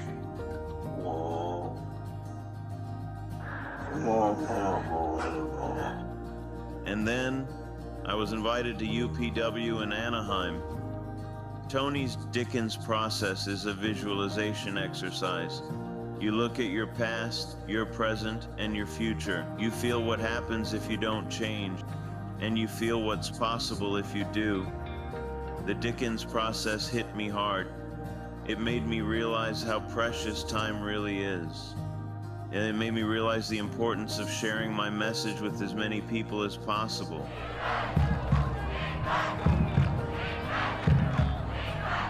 I took what I learned at UPW and brought it back to my team. We worked through their fears and anxiety. I helped my quarterback let go and remember why he loved the game. The team didn't just change, they won the state championship, and I saw what's possible when people believe in themselves again. Now I have partnered up with Live Heads Up to continue to inspire and mentor our current youth and future leaders. To borrow a phrase from you, I don't tell you this to impress you. I tell you this to impress upon you the incredible impact you have had on my life and the lives of everyone I have touched. I am just one drop of water in the pond of lives that you have affected. I am not sure that this incarnation of Jeff would even exist if not for Tony Robbins. Thank you. Will you give a hand for my hero, Jeff Young, who's right here with us today? Life is a gift, and every day I choose to live it fully. Live the unlimited life you have and don't let anything life's given you stop you. If you had a different belief, he wouldn't have had this life. He did it, not me. We're grateful for you to be here and for your example. Give a hand, ladies and gentlemen. Be like Jeff!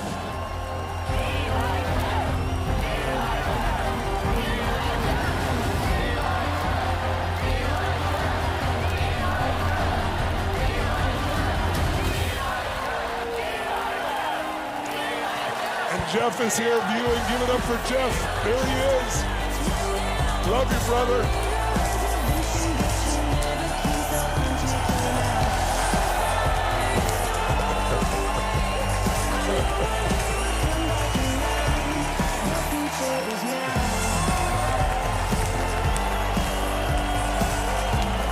Oh, let him hear you wherever you are in the world. If he inspires you, let him hear you. Love you, brother.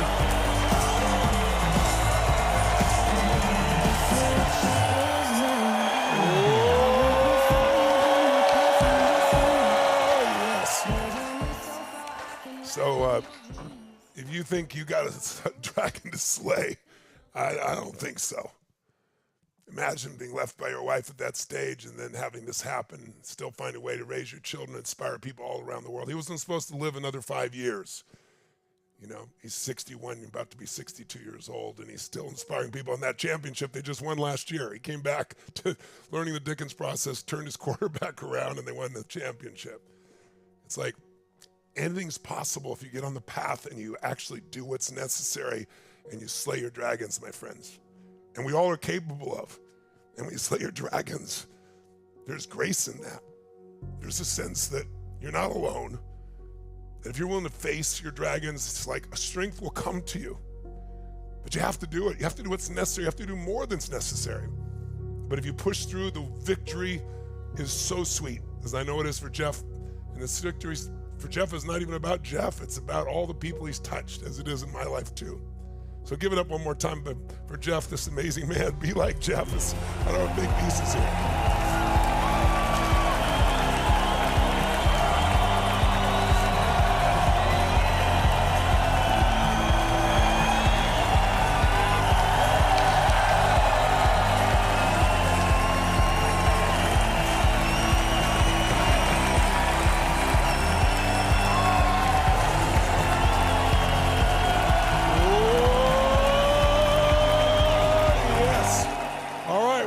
These last ones and we'll get in our body here. So I told you these first four, that's the base. The last three are really fast. Once you slay your dragons, you got a lot of momentum. So if you follow the road, you'll see, we'll put it up here for you. Now you just need to have a daily practice to keep yourself going. Like, what are you going to do each day to put yourself in state? What are you going to do each day to make sure your head is on straight? What are you going to do each day to be in the right emotion? What are you doing each day to deepen your relationship? What are you going to do each day that moves you forward financially? We just need a couple of basic fundamental things that you can do each day. And, I teach a whole series of these, obviously, but you can pick them. And in those who are getting Personal Power Plus, you start with Personal Power with no AI. You can do something every day for 30 days. In the events, we're going to give you a set of skills. You can do it on your own, but you need some new daily habits. And then once you have that, and by the way, you can write those down in a second because we'll do them, then you go to the next step. And that is, okay, I got my, daily practice. Now I need to just raise my standards and measure more often. Like if you don't measure your weight, you're going to gain weight over the years. That's just called part of being human, right? And at least in modern culture. But if you weigh yourself, it's like a business. If you measure your business once a year, you're going to have bad years. If you measure once a month, you won't have bad years because you have 12 times to make it better. When I take over a company, I start to measure elements and I measure them daily because I don't want to have bad weeks. And in some situations in the beginning, we measure them hourly because the more you measure, the more conscious you are, the quicker you make a change. But if you let things slide, then it's really hard to do. So what are you going to measure? How are you going to measure your progress? What's going to be a daily practice and what's going to be the way you measure? And then finally, once you do that, the final step is celebrate. Because if you don't celebrate the victory, then what are you doing it all for? Some people, they work their guts out, achieve a goal, and they go, oh, thank God I achieved it, right? Religion, the word religion comes from religio, which means to celebrate. But some people don't celebrate. They don't celebrate the gift of life. So you got to allow yourself to celebrate. How many have done a little more celebration the last couple of days, even in these couple of days here, right? Make some noise, right? So I want you to stand up. Let's stand up and let's do this. Stand up, and we're going to do this in our bodies real quick. Shake your body out. Shake it out. And make your move. Make your move. Make your move. Make your move. Say yes. Say yes. Say yes. Make the sound of your warrior as loud as you can. Go. Go, go. Come on, do it. The sound of your warrior. Go. That's it. That's it. Come on, make your warrior loud.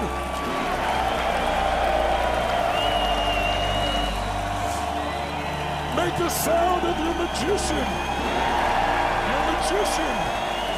Your magician. Make the sound of your lover. Your lover. Your lover.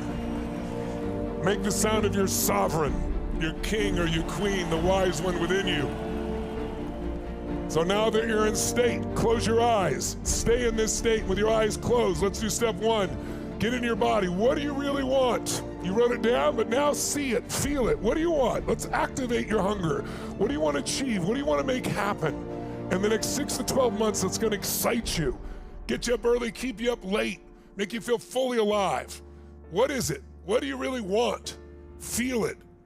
Enjoy it. Experience it. That's it. Feel it inside your body.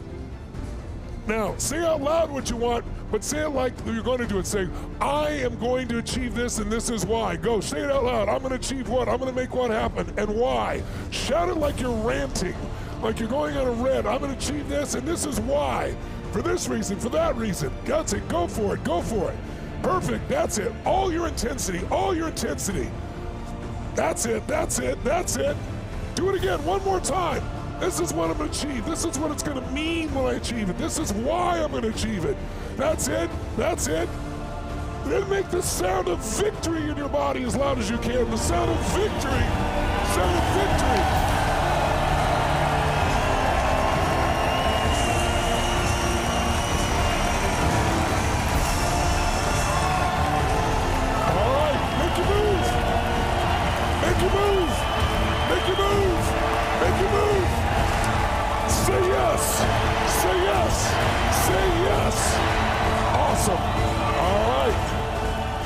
Like you're on the path right now. How many feel like you're on the path? Make some noise. Give me a thumbs up.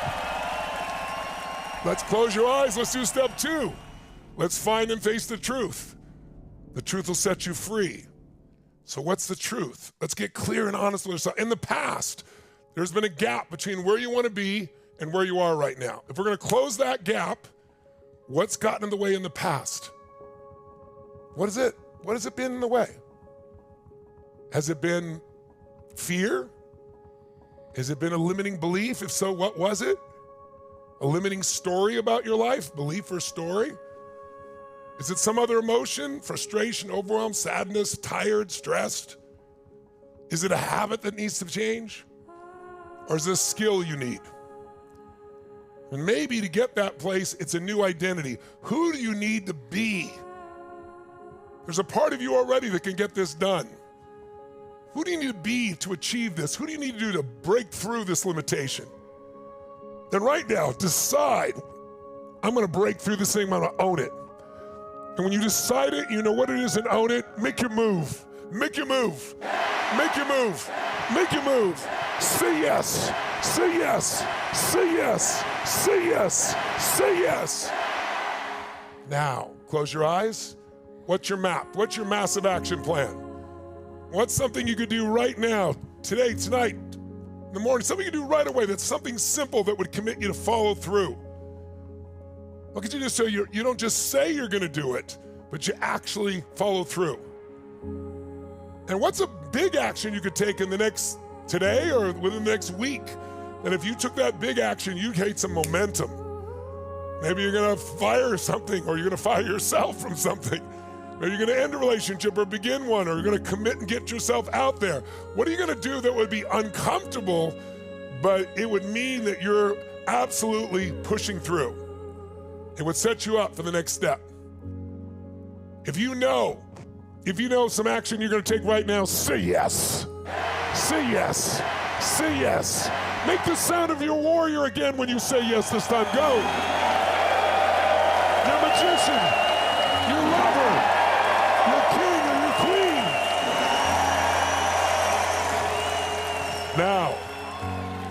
Now, it's time to do what's hard. Time to slay the dragon.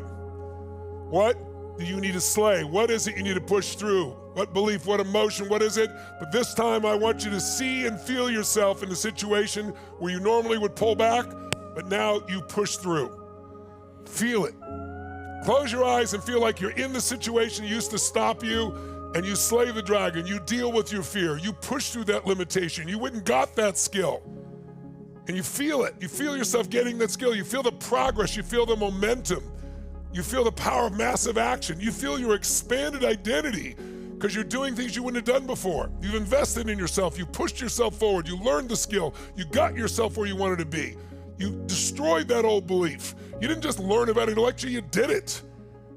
And when you feel like you're doing it inside, like you can feel it in your body, make the sound of victory again, nice and loud. Go. The sound of victory.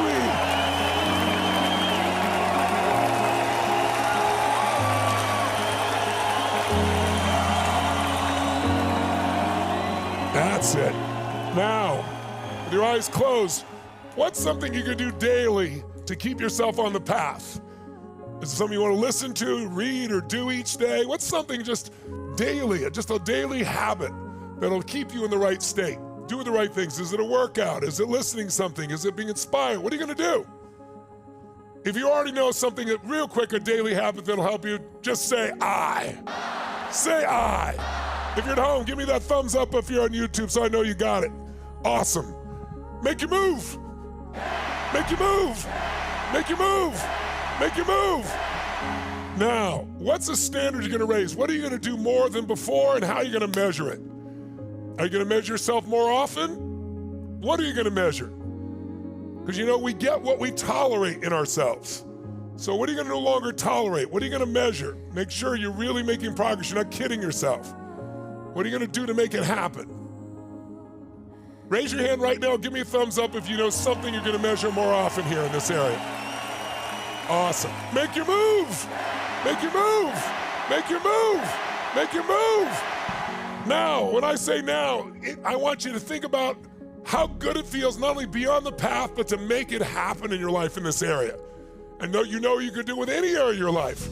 And then what I want you to do, I want you to feel your warrior, your magician, your lover, your king, and I want you to celebrate like a little kid, like all this is already done. It's in your body and it's done. On 3, more energy than you've had all week. Ready? 1, 2, 3, go. Celebrate that victory, ladies and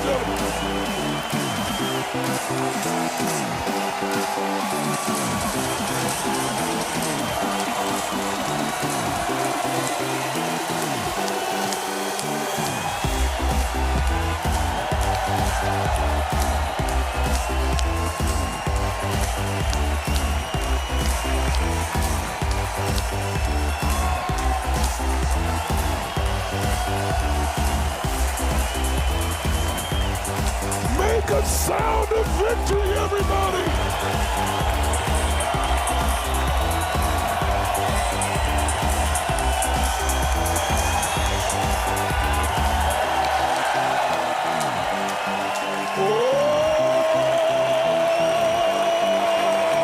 Yes! And you got it in your body, say yes! Say yes! Say yes! All right, have a seat feeling strong. And don't sit down, collapse. Sit down like you're in charge. That's it. If you feel in your body, make your fist and say yes. Say yes. Say yes. Say yes. All right, so let me give you 2 final things here tied to this that's really important. Okay, you get this thing. You're on the path. You feel the progress. You're making it go. How do you keep the momentum going? Number 1, I've said, but I'm going to say it again because it's a principle of success at the most basic level, but we forget it. We know it intellectually, but we don't do it. And that is, you must take massive what, my friends? Action. The time to take action is now, not in the future. In fact, here's what I tell people. How many of you have done this? How many of you have gotten excited about something, you set a goal, made a desire, made a decision to change something, and you meant it when you said it?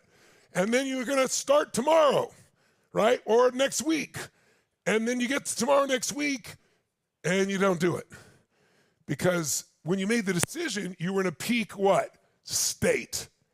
But now you get caught up in all of your texts and your Slacks and your emails and your social media and the demands of your family, and you're no longer in state. Who's ever done this? Who's ever had something you really committed to do? You wanted it for you and you didn't do it because you dropped out of state later on. Who's done this before? Make some noise if you can relate to it. So let me give you the most important principle. I teach this to all my children. In fact, I'll tell you a quick 2-second story about my daughter. I had this experience with my daughter, but here's the principle. Never leave the site Write this down. Never leave the site. Never leave the moment of setting a new outcome, setting a new goal, or making a decision. Never leave that site without doing something that commits you to follow through later while you're still in state. I'm going to say it again. Never leave the site or the moment of making a decision or setting a goal without doing something in that moment while you're in state that commits you to follow through later on. So while you're in state, you make the call. You enroll in the class. You call the person you want to hire. You say, you book a meeting to have the interview. You set something up where you're going to sit down with your relationship a day at a time. You book it. You create it. You lock it down. Because action, an action that commits you while you're in state, is the secret to it all. So many things in my life early on I didn't do, and I was so mad at myself and frustrated, and I just realized it's all momentum. So in state, you do it. Now, and I'll give you a fun example. My daughter Jolie, who's my older daughter, when she was, I think she was 19, maybe just about turned 20. She was in college, 20, almost 20. And she came home for Christmas. And so we had a great Christmas. And then I always take my kids aside one-on-one, and boom, I have this one-on-one time with her. And I said, Joe, how you doing on your dream? She goes, what do you mean? I said, Jolie, you know what your dream is. Her whole life she talked about wanting to be a dancer on Broadway. And she's now in college, right? She goes, well, Dad, I'm in college and I'm 4.0. I said, I know, I'm really proud of you. And she goes, and I am still dancing. I do these dance competitions. And I'm winning like crazy. I said, I know, that's what concerns me. She said, it concerns you? I said, yes, honey, because you're winning all the time, so it shows me you're not coming up against difficult things that are going to make you grow. And you're winning in Pasadena, California, and LA. The greatest dancers in the world are in New York. Your goal has always been to dance in New York. You want to be on Broadway. She goes, yeah, I know, but I'm in school. And I said, Jolie, honey, I know you respect me, and I think you probably think I'm a genius, and of course I am, because I'm your father, and I said, but I don't think you know what my genius is. My genius is when an opportunity comes, I grab it by the hair. I didn't have the money, I didn't have the time. It seems impossible, it seems difficult. I don't let anyone go by. Not everyone is the right opportunity, but you'll never know unless you grab them. And I said, I have a sense of urgency that's missing from you. Like, I have urgency, it has to happen now. And you don't have that right now, honey, and there's nothing wrong with that. I mean, you grew up in this environment different than me, and you've had a great quality of life and lived near the beach and on the beach, all these great environments, and you're a great kid. But if you want your dream, you need more urgency, because I said, listen to me. There's a timeline on a dancer. You're not going to start and become a Broadway dancer at 35. And I don't even know if that happens at 25. I don't know.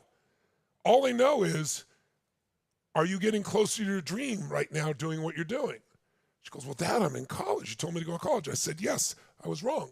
Not wrong about college, just wrong about maybe it's not the right thing for you right now. It's your prime chance to do this.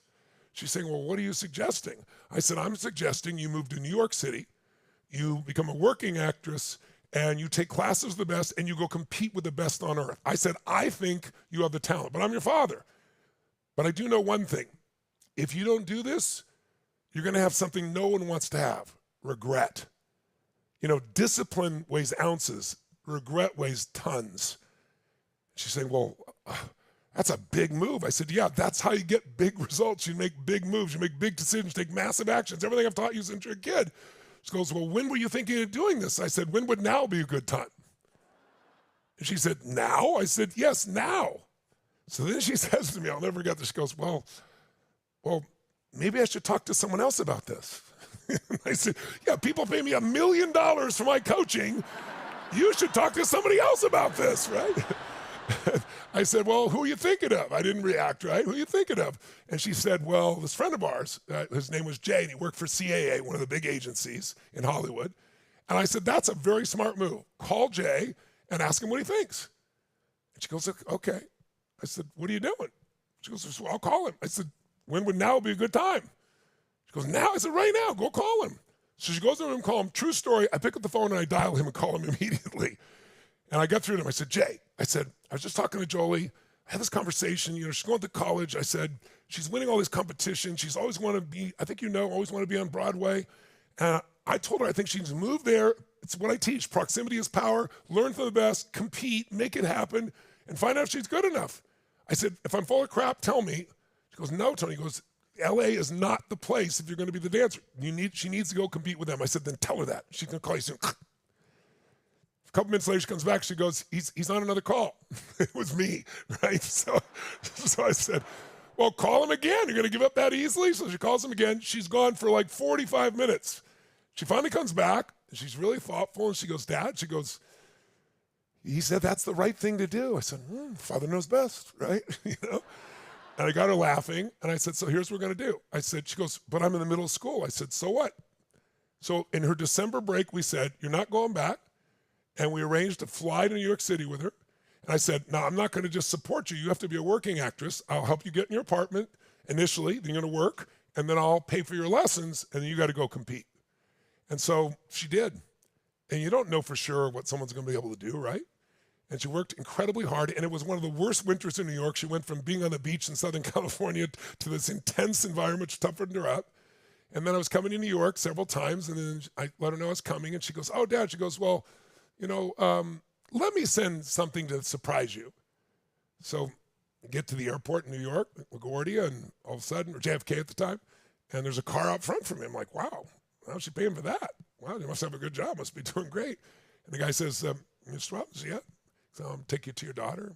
And so we drive and drive and drive, and now we're going past the area where we should have made a turn to go to her apartment, because I've been there before, and the guy keeps driving. And now we go into the theater district, and he pulls up to Tommy, the play Tommy with Elton John, and my daughter's name is on the top, starring 6 months after she got there, ladies and gentlemen. Jolie Jenkins Robbins.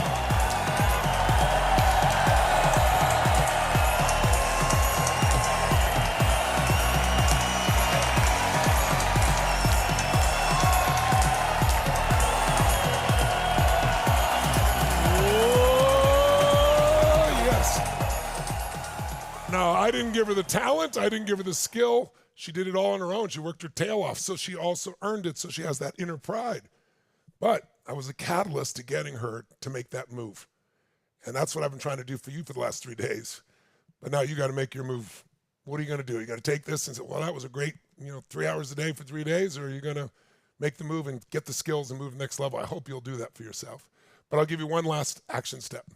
Besides massive action, if you really want an extraordinary life, and if you ever want to get beyond scarcity, like if you're like, oh, I don't have the money for this, I can't do this, I can't do that. I'm not just talking about the event, anything in your life, you don't ever get beyond scarcity. You have to start beyond it. You have to draw a line in the sand. And the way that you do that, I'll tell you, it happened for me. I grew up totally poor. There's nobody in my family that had any abundance. We didn't have enough food. And I went to work for this guy, Jim Rohn. And I worked in the beginning. I did really well.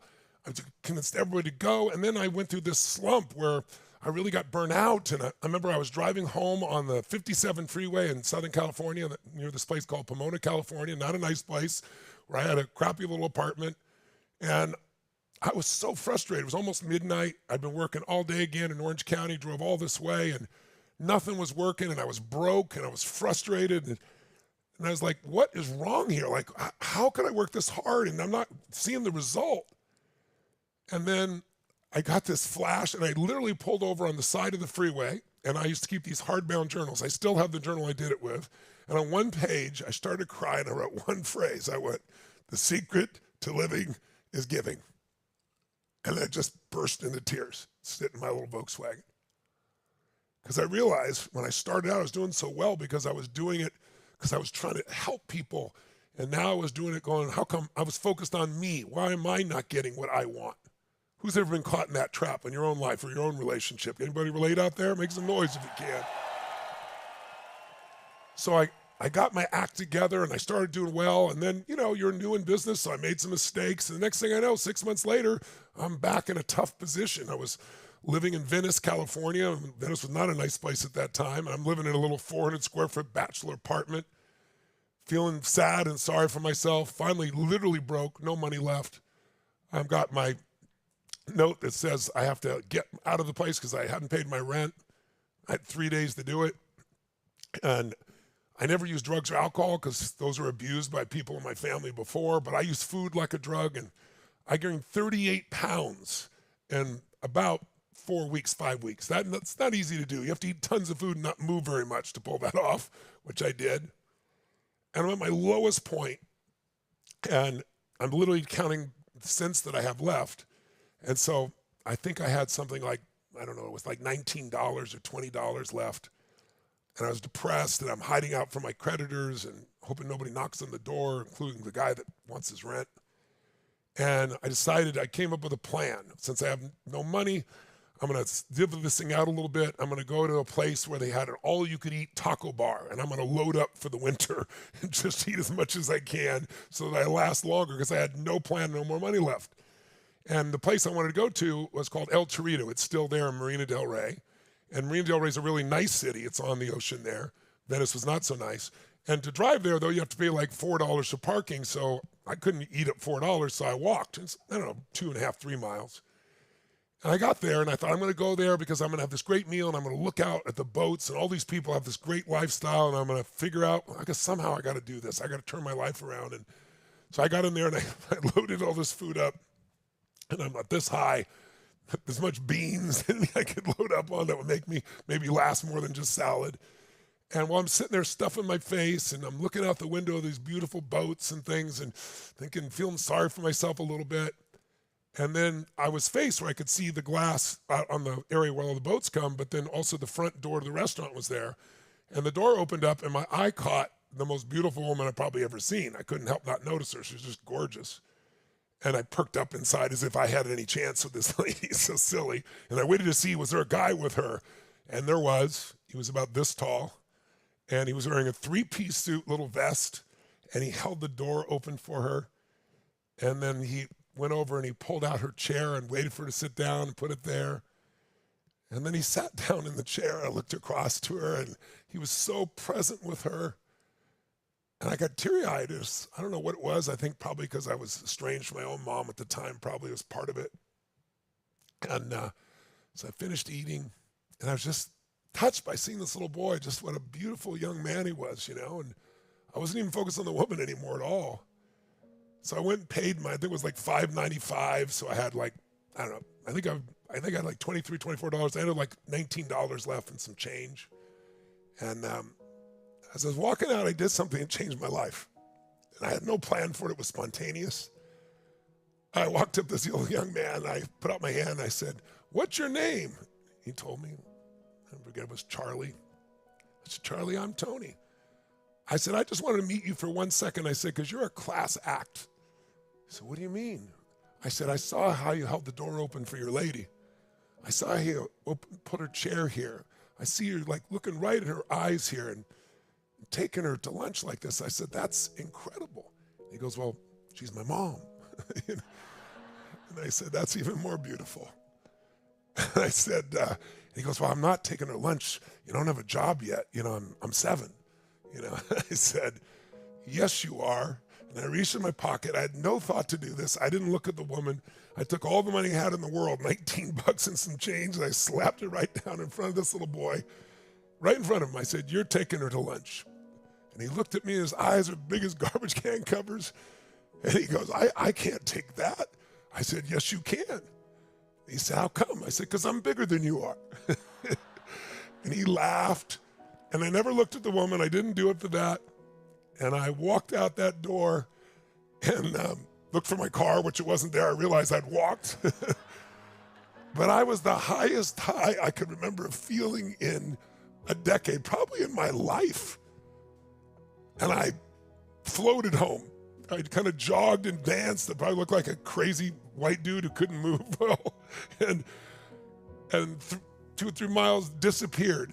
And I got home and I had no money, no meals, no way to pay my rent, no understanding what I could do. But I felt free for the first time. And I woke up the next morning and I wasn't scared. I wasn't upset. I wasn't like even worried. And I had no food and no plan and no cash. I mean, no cash, nothing. And so I couldn't believe it. I got in those days we had snail mail, not email, right? And I didn't want to get it because it was all bills. But I noticed there was a personal note in there. So I pulled it out and I opened it up. And it was from a young man that I was a friend of mine that I'd loaned $1,000 to 2 years before when I didn't really have $1,000, but he was really hurting. And I've been calling him for 2 months and he wouldn't return my phone call when I really needed it. And the note just says, I'm so embarrassed. I'm so sorry, Tony. You were there for when I needed it most and I've not been there for you. But I finally put the money together and I've added $200 just as a thank you. So give me $1,200. Well, $1,200 and some change is what it was, right? And I just started crying uncontrollably again. And I'm like, why am I crying? This is such a beautiful thing. I think it's because I realized that day, it's like, why did this happen? And I don't know why it happened, but I'll tell you what I decided to believe, and I really believe in my heart and soul. It's because I gave when I had nothing, and it taught my brain there's more than enough. I didn't give so someone put stars on my chart or so the woman would notice me. I gave just spontaneously because it was right. And in that giving, I was freed. And I got to tell you, I've had plenty of ups and downs in my life since that time. I had times when one of my companies almost went bankrupt back in 2008. It didn't, thank God. I found a way to turn it around, but I've never gone back to that scarcity. Never. And so I want to invite you. I want you to invite you to think about not waiting some time to give. My buddy Mike Keys, I mentioned to you, I met 45 years ago. I know he's watching. He told me, 6 months ago, there was on a plane and there was someone there reading my Life Force book, the book I wrote from reading 150 of the best regenerative doctors in the world. And he loves to see what people think of my stuff because they don't know he knows me, right? And he said, what do you think of that book? Like, oh, it's so great, stem cells, all this stuff. And this is unbelievable. And he goes, what do you think of the author? He goes, well, he seems like such a nice guy. And, you donated 100% of the profits from his book to feed people for Feeding America. And seems like a great guy. But then he said, of course, he's rich, so, I guess it's easy. And Mike looked at him. He told me the story. And he said, I looked at him and said, what if I told you I'd known Tony since he was 17 years old and when he didn't have but $20 left to his name, and there was a guy in the street and he gave him half and he gave him $10. And when I said, what are you doing? He remembers from back then, he said, Tony said to me, if I don't give a dime out of $1, I'm never going to give 100,000 out of 1,000,000. See, don't wait to give. And it doesn't just your money, it's your time, it's your energy. When you give, you become a creator again, and your stress will disappear.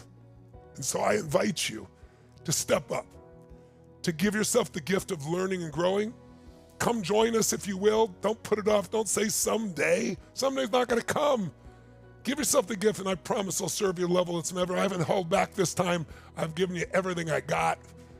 But you got to take the ball now and run with it. And maybe it's time for you to do something really special when you think you have nothing to somebody else. If you do that, you'll be free too. And I'm grateful, so grateful to be able to serve you.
So we're not done, but listen, we have 70% of the people are enrolled. If you want to come, please get yourself enrolled because our limitation is we have in every Zoom room, we have trainers and we only have so many trainers. So we're already 70% full. If you're going to do this, please come join us. I hope you felt served, but we're not done yet. 2 more pieces that are valuable. I'm just feeling a bit emotional.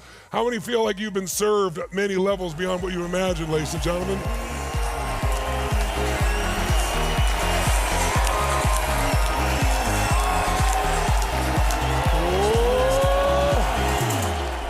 So 2 more things. I want to now give you a gift. There's a gentleman in my life that's been in my life for the last 15 years who has become my dearest friends. And he's a gentleman who, it doesn't matter what we go through, he always finds a way to take things to the next level. In fact, I'm here today with you primarily because of him, because when 2008 happened, or excuse me, 2020 happened, and we had COVID, and they shut down all the stadiums. I'm used to doing these NBA stadiums of 15, 20,000 people all over the earth, and I want to serve people. And he said, Tony, I think you ought to do a webinar. I'm like, a webinar? I'm not doing a webinar. But then I expanded. I said, let's build a studio. Let's do 20. You haven't seen my studio. This is where we started here because we didn't have a studio. But you will when you come Unleash the Power Within. But I want 20-foot ceilings. He goes, okay, you do it your level. But Dean's the one who really triggered me to figure out how to do this. And I want to have him share with you something he actually learned from me, but he's got his own twist on it. And it's phenomenal. He cares as deeply as I do about serving people. And I want him to give you an experience real quickly here that I think you'll find really valuable. It'll shift you if you use it. So I want to introduce him to you. He's going to share with you, and then I'm going to come back here to finish up. So please give it up for my dear friend, Dean Graziosi.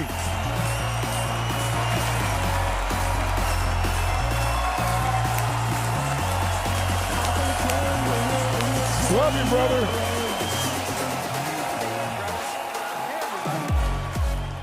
First off, what an amazing morning. Anybody else have tears all morning or just me? And he's my brother. I get to talk to him every day. What an amazing day. What an incredible group of humans. There's one thing you got to realize. You guys are so on fire. You're lighting up the chat. We could see your faces, your smiles.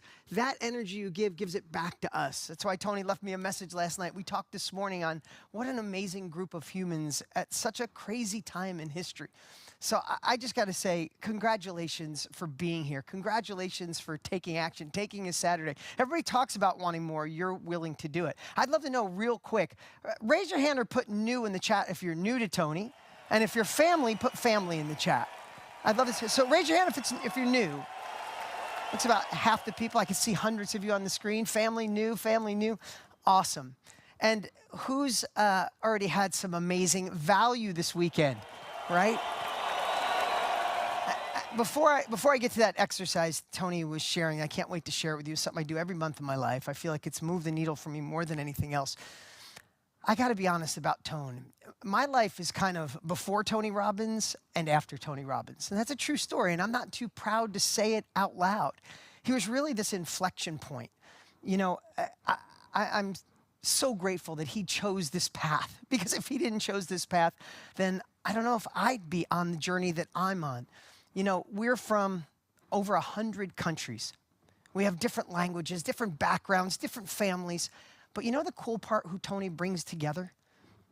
All of us who have one thing in common. We all know that we're meant for more. Whether that's more success or more joy or more love or more health or more connection. Raise your hand if you know you're meant for more and you're ready to make 2026 the year that you go get it, right? You know, as I said, nobody's showed me the paths and the patterns to success like Tony. You know, many years ago, he shared something with me, like he just said, it was a training to fill the gap in your life. And I've modified it over 20 years. And again, I can't wait to share it with you because it keeps me focused. It accelerated my success. It keeps momentum. It makes it so today is not the end of 3 amazing days. It's the beginning of a new you. It even disturbs you when you stall. It makes sure that Monday, because it's coming, life sometimes wants to reel you back in, as Tony was sharing earlier. Isn't it easy to be excited, to be motivated, to be inspired? And then life slowly brings you back, and you don't even know when you gave up on your dreams. And that would be the last thing Tony would want for you. So I'm excited to share this. But before that, and that'd take about 10 minutes to share, I got to give a little history here. You know, 29 years ago, I bought personal power. Some of you have that opportunity now. And it's more advanced. It's got AI, right? And it was the first time I ever purchased anything like that. And I devoured it. I realized a couple of things, the biggest shifts in my life, that life happened for me, not to me. Anybody feel that this weekend? That what if life happened for you? That you could change your story? You could change your life? That your past, even though if it was tough, could be the wind behind your sail, not the anchor holding you back? I could even blame my parents in a good way for the man that I became. Everything shifted, and I couldn't wait to thank them someday. I feel blessed that we're dear friends and get to do great stuff together. But that shifted. But also something really important happened to me when I listened to Tony. I realized that the fastest way to get from where you are to where you want to be, and we're all human, we're all dealing with the human condition and the things that slow us down or stop us, but the fastest way to find someone who's already done what you want to do and model it. You pay for speed. Many of you are smart enough to be doing that already. That's even when I went into this industry because it was so impactful. And when Tony and I finally met 14 years ago, one day became, 1 hour became a day became week after week, and it became a friendship where we've gotten to do so many great things. And the last thing I'll say, and I'll get into this, is I've been blessed to meet presidents, to meet billionaires, meet some of the most successful people in the world. I don't say that to brag. I say that sometimes you got to be careful when you meet your heroes. The person who writes a book on kindness yells at the waitress. The person with time management products is always late. And I got to tell you, Tony Robbins, if this is the first time you're meeting him, he's the man you think he is and more. He does more in the invisible than anyone I've ever met. He inspires me to go deeper. He inspires me to be stronger. He inspires me to be the man I'm meant to be and impact others. So before I go any further, I want to say, love you. I appreciate you, Tone. If we could give Tone a little love in the chat, and then we'll get to work.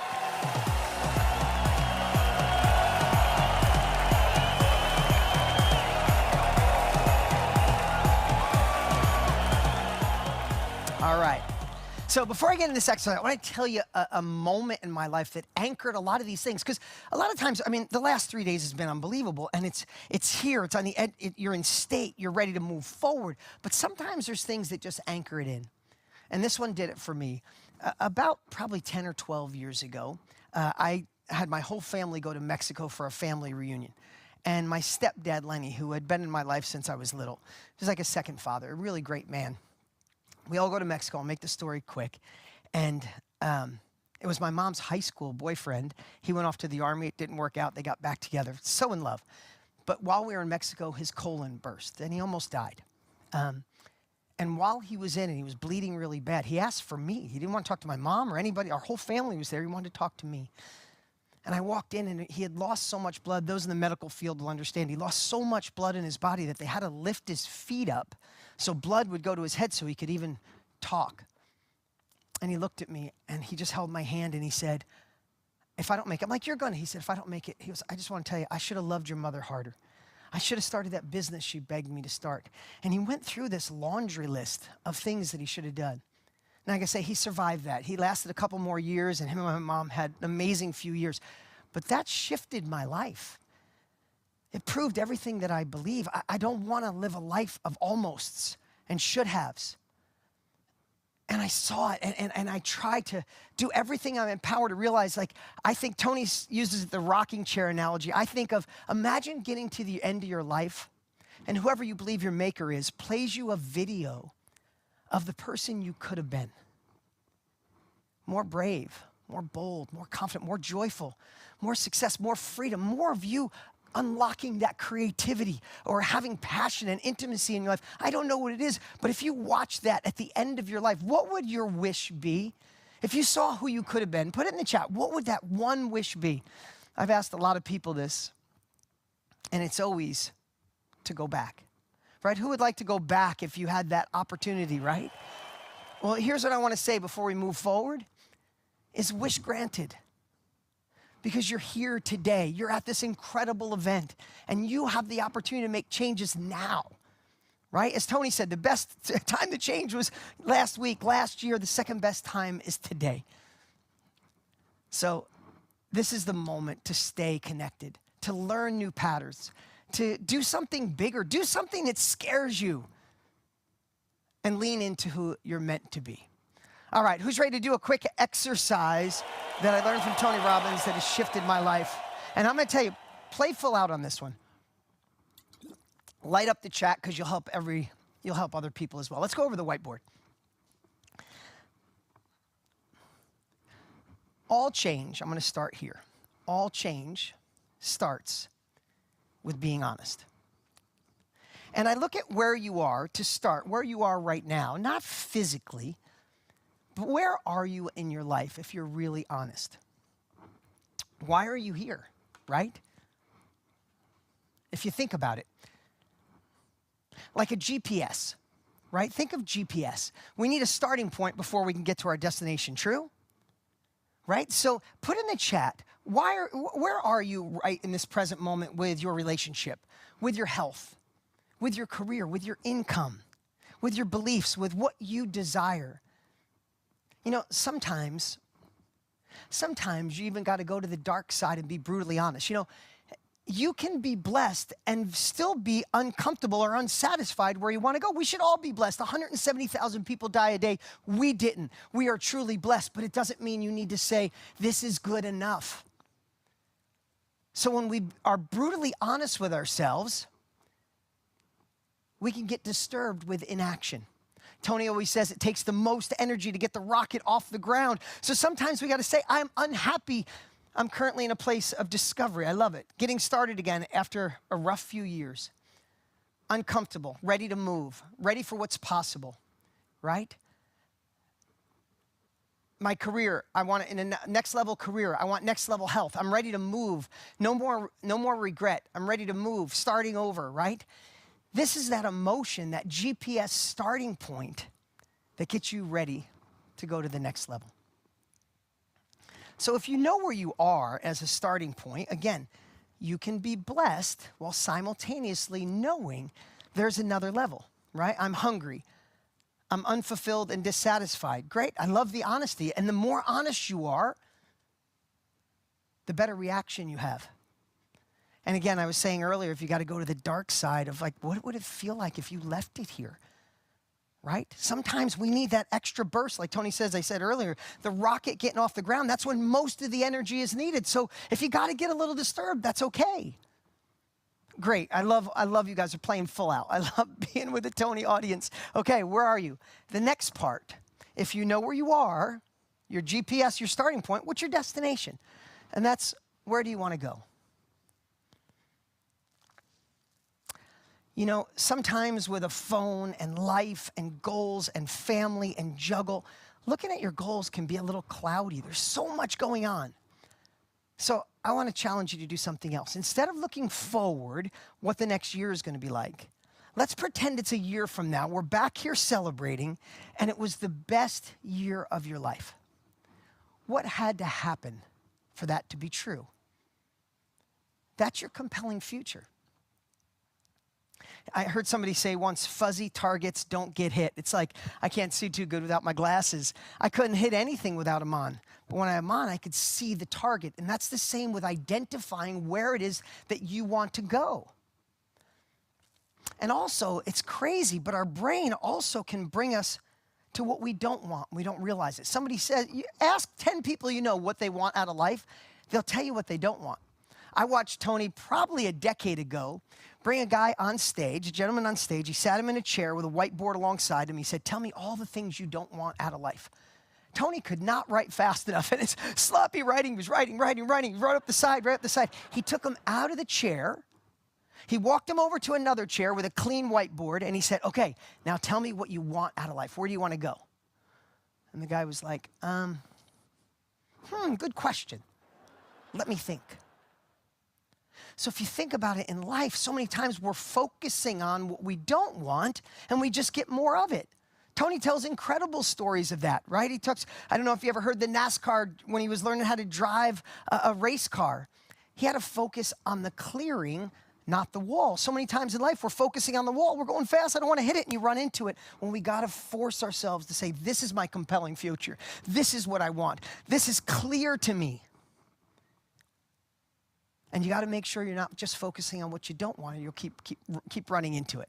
So we have to create a compelling future. So in the chat, if it was a year from now, and it was the greatest year of your life, you stayed connected, you stayed plugged in, you didn't play small, you found that courage, you busted through imposter syndrome or fear, regret, guilt, what would the best year of your life look like? Maybe with your relationships, or your income, or your career, or the business you launched, or just finding yourself again. I think this is so beautiful. Freedom, peace, freedom and peace of mind. Publish a novel, travel the world, passionate relationship and daily joy. This is so beautiful. Proud, content, at peace. Money breakthrough, spa owner, 2 managers, 10 therapists. Carrie, amazing. That's an exact target, an exact compelling future. Proud, fully present, financial freedom. See, when we have that destination, then we know where we're driving to. We're not just going fast down the back roads with no GPS on, right? So if you know where you are and you know where you want to go, and I know I'm going quick, but I really want this to hit home. This is the part next that changed everything for me. And I always draw a little heart. If anybody we've met before, you know I do this every month of my life. This has been the biggest game changer ever because this always changes. Where you are, where you want to go changes. But then part you have to add, and Tony taught me this almost 30 years ago, you have to add an emotion. You have to add your heart. Because just New Year's resolutions, they're dead by January 18th, by the way. That's the average. Vision boards, they're beautiful and people have them, but if there's no heart attached, then the first time there's resistance, as Tony talked about earlier, the first time there's a dragon that tells you you're not enough, you're too old, you're too young, this isn't for you, technology doesn't work, love isn't good, men are bad, women won't work. Like, as soon as that comes up, you go, well, maybe life is good enough. No, you need a why. You need your heart so attached to this that nothing will stop you. You'll chew through a brick wall. You'll climb over anything. You'll crawl across broken glass. You know, I don't want to make this about me. This is about you. But in my life, my parents were married 9 times when I was a kid. I moved 20 times by the time I was 19. It's probably how Tony and I started our first day off. We talked about our childhood and we laughed and said how grateful we were for it. But here's what I know. My why I drive so hard is because I wanted my kids to have choices because I felt like I didn't. And I wanted to be in control of my time and my calendar and my decisions. You know what's important to me at this age? I love being partners with Tony, the impact we get to make. There's so many cool things we do, but you know the deepest why I have? Is making breakfast for my 4 kids every morning, taking them to school, making dance recitals. I would hate if someone said, hey, you can't make the dance recital today. You know, we got that project, you can't go. I'd probably rather die than let somebody tell me when, where, and how. Now, that's just me. But what is yours? And usually you find this next level heart when you ask why a few more times. I want to make more money. Why? I want more freedom. Why? Because I want to be with my children. Why? Because my parents weren't with me. Oof. And all of a sudden you find this moment when the hair stands up in your arms and your heart beats a little bit faster or tears fill up in the corner. That's when you found it. And this is the driving force. It's great to know where you are and where you want to go. But the driving force is the heart. It's the emotion. Even the emotion of leaving it the way it is and never experiencing it. You know, Tony and I were blessed to become friends and partner with Matthew McConaughey in a fun few things. And you know what he said? He said his driver, when him and I talked about this, he said, just not knowing is what drove him. He said, I couldn't get to my end of my life and not know what it's like to have real love, not know what it's like to do crazy stuff when he was in Africa and fight somebody in a foreign village. He said, not knowing was enough to drive him crazy, so he must. So I know you're writing these great things, but why? Why do you want to go from here to here? Attach that emotion, and every time resistance tries to stop you, remember it's the heart that'll drive you through. It'll be the brain to try to talk you out of what's logical, and the heart will drive you through. Cool? You guys getting that? Look at all these beautiful comments. Put in the chat, why? I want to be loved, right? I want to show God is real, to inspire those that are broken. Beautiful messages, guys, beautiful messages. All right, so if you know where you are and you know where you want to go and you attach an emotion, then the last thing left is how. How are you going to go from here to here? As Tony calls it, how are you going to close the gap?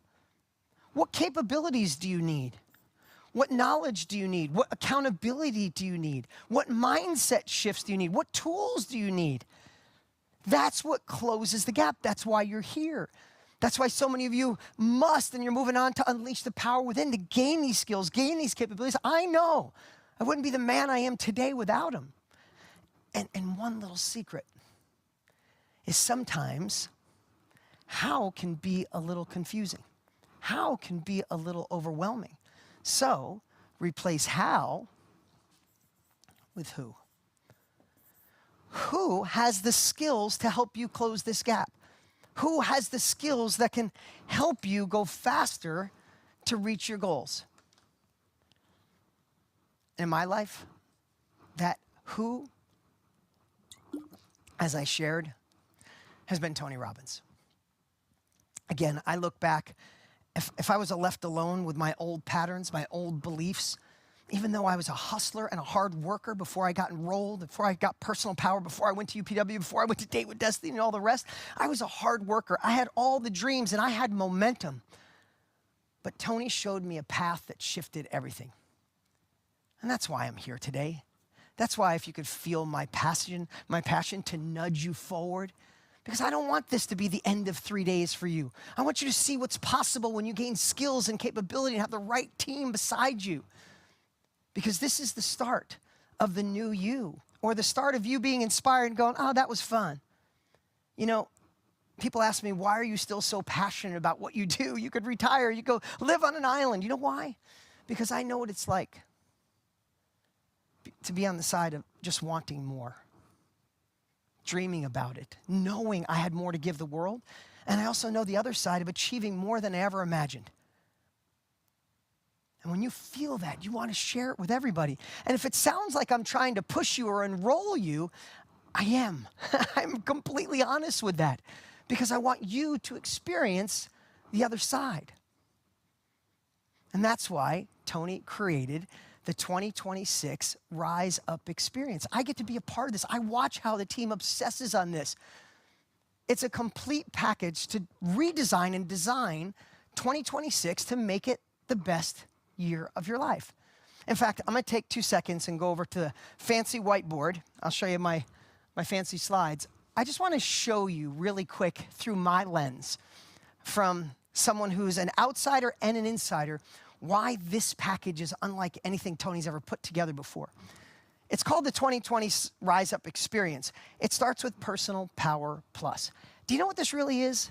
This is the before. This is to take the #1 personal development program in the world and use it enough to stay in the right state of mind, to keep this energy, to keep this momentum alive between now and the event. And the cool part, it's the plus is because, well, the team added AI to make it interactive. Oh my goodness, it is unbelievable. So that's all it is. This is just the before. You get instant access to that, and you could keep this feeling you have today for the next 40 days or so until the event. And then you come to the legendary Unleash the Power Within virtual. That's March 12th through the 15th. Someone asked me, what is the difference between this event and UPW for those that are new? This event is amazing. But this event is about inspiration and giving you a glimpse. UPW is about transformation. As Tony says, life will never be the same again. That's the difference between the two. This is the star of the show, by the way. UPW is the star of the show. And you get it in your living room. You get a front row virtual seat from a studio he spent $22 million on. I don't even know if I'm supposed to say that. It's the most interactive experience from the comfort of your home. And here's what I want to tell you. In 100 years from now, they'll still be talking about Unleash the Power Within. And you get to tell people, I was there. And here's what I'll say. If you're new, you must go. And if you've been, it's time to go again, right? Let's see. Next. I forgot what button to hit. It's that one. The Take Action Workshop. Okay, this is an implementation. So if this is the before, right? This is the during, the star of the show, Unleash the Power Within, and this is the after. This is just to make sure that when you take the 50 hours of what you learn from Tony and the team, that you implement it, that you make it work. And here's the cool part. I'll get to hang out with you again because Tony asked me to head up the implementation workshop. We'll do it a week or so after the event, about 90 minutes, and we'll lay out a 90-day plan of action, because knowledge without action, we all know, is useless. So we just want to make sure after all of this, you go, all right, this is the first step, this is the next step, and you keep the momentum. Again, Tony doesn't have to do this. I hope you see his passion. Those tears are real because his whole life is about impact. And the reason he put this together is because he doesn't want you just to be there and have fun and get in state. But the greatest gift you could give him is to shift your life. So that's why you get the before, the during, and the after. Personal power to keep you in state, unleash the power to transform your life, and then the take action worksheet. And then the last piece, to make it really simple, to push it over the edge, he gave you a bonus, the Time Mastery Design Your Life. It's really designed to give you time back. It's his best time management program. Time management is even an understatement. It's a shift in how you look at it. It will give you 5 or 10 hours a week, and he just knows if he can give you time back, then you can utilize all this to shift your life. And here's the cool part. Once a year, Tony does this, and it's not $2,000. It's not $1,000. This time of year only, it's $495 for all of it. And I did the math before I started. It's $1.35 a day if you look at it for 2026 to make it the best year of your life. There's even a payment plan available. And again, if it seems like I'm nudging you, the fact is I am. I don't push on anything I don't think would change your life. I feel like I'd be doing a disservice if you're ready for another level and you're not utilizing it, especially next week when you come back, this offer will be gone. So write this down or go to joinunleash.com. In a moment here, there's gonna be a quick little break. This is the time, this is the last day. And 2 things I wanted to do. You don't need it. This package Tony put together is priceless. You're gonna thank me, you're gonna thank him. But I had 2 bonuses I wanted to add just for fun. They asked me if I wanted to add a bonus. I said, let me add 1. And they're like, no, I'm gonna add 2. 1, I got paid to create a lesson on the 14 things I wish I knew sooner about life, success, and business. It's a training I did. I got paid for it. You're going to get those 14 lessons. They're the little hinges that swing a big door. And then I also did a training on with Matthew McConaughey on how to journal for success. He used it to write green lights and all the other stuff. It's a behind a paywall interview. I'm going to make sure you get that as well, just as a little nudge to say congratulations to the action takers, and to those that are maybe on the edge, maybe I hope nudges you. And I promise you'll thank me. Listen, let me recap really quick what you get. You get Personal Power Plus updated with AI to keep the momentum before. You get a virtual front row seat to the legendary Unleash the Power Within. You get the implementation workshop with me and myself, 90 minutes to do a 90-day action plan. And you get the bonus course and training to buy back time for $1.35 a day. And yes, it's limited. Like I said, if you come back next week, this offer will be gone. So go to joinunleash.com. We're going to take a few minute break, maybe 10, 12-minute break. This is your time. This is the last break to enroll. And once you're in, put it in the chat, I'm in. I know Tony's watching. I'd love to see. Don't go to bed with regret. Go to bed excited to say yes to yourself. Don't let this be the end. Let it be the beginning. Don't face it alone. Let's make 2026 the year. Look at this. I'm in. Brandon and Isabel and Reagan and Kathy and Susie. Amazing. I can't wait to see. I get to speak at UPW as well. I appreciate you all. This has been incredible. After the break, come back because Tony's back, and then they give away a ticket to Fiji. We got a 12-minute break. Joinunleash.com. I'll see you there.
If I'm being honest, loving you the hardest thing to do, so I keep to myself. I feel like I'm falling in and out of consciousness, yeah.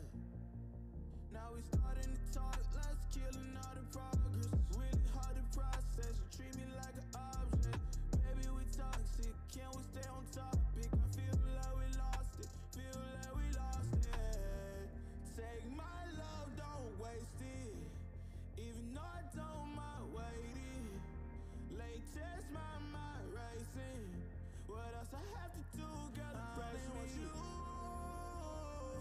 I only want you, yeah.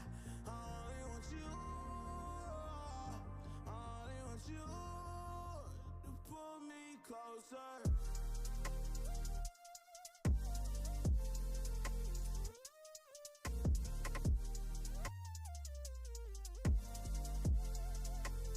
Pull me closer.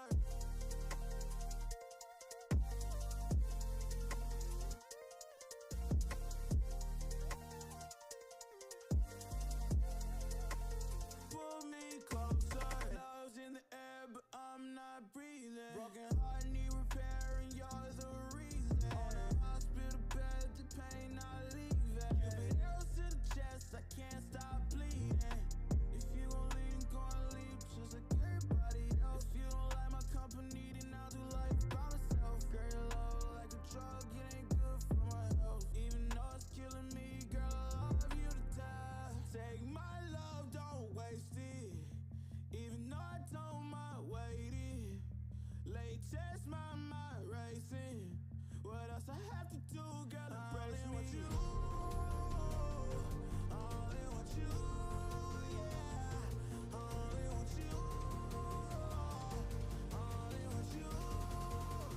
Pull me closer.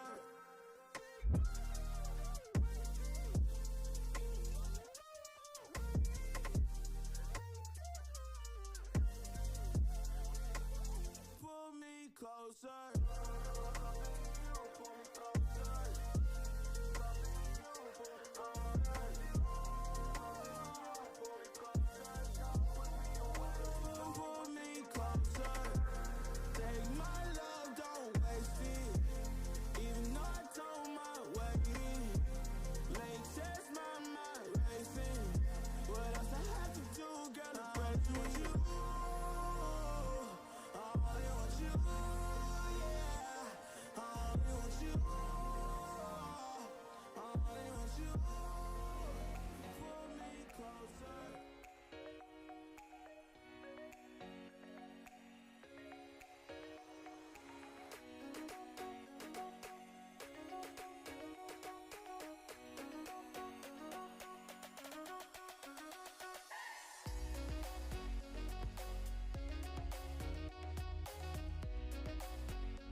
Dime lo que tú quieres de mi coqueta. Sé lo que te gusta es salir y se suelta. Cuando baila reggaetón pa' mí que muñeca. Me gusta salir y seducir.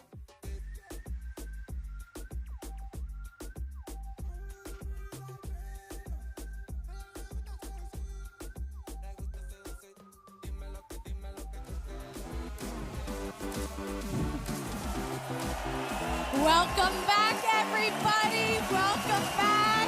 And congratulations to those of you who have enrolled. We can't wait to see you at Unleash the Power Within. Take a minute right now. Honor yourselves. This is the best decision that you've ever made thus far. The energy in that chat is unbelievable. We can feel the energy through that chat, so thank you so much. Now, Tony's going to be back on in just a minute, but before he comes back on, I wanted to take a minute or two to share with you why his teachings and this work is so very important to me. You know, the past few days we've been asking you to step outside your comfort zone and get vulnerable, so I thought that it's only fair that I do the same for you. I mean, I told you day one that we're in this together, and I really meant that. I also told you that back when I said yes to Tony's first virtual summit like this, it was at the worst time of my life. But what I didn't tell you is that at that time, my father passed away, who was my absolute best friend in the world. And then 3 days later, there's my father right there. And then 3 days later, my husband and I found out that we miscarried. And not only was this just emotionally devastating for me, but it really caused a lot of physical health issues for the next few years. And on top of that, the world was shut down because of COVID-19, so I decided to shift careers. So to say that it felt like someone pulled the rug out from under me, it's an understatement. And here's the thing, you guys. My previous career was as a professional actress on Broadway and TV and film, and if that sounds incredible, it was. It was truly my dream since a little girl. But what that also meant is that everybody else was calling the shots on my life.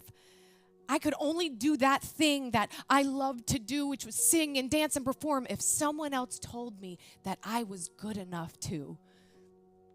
And that's when I decided to say yes to going to Tony's first virtual summit just like this one. And at that summit, I learned that life is happening for me and not to me.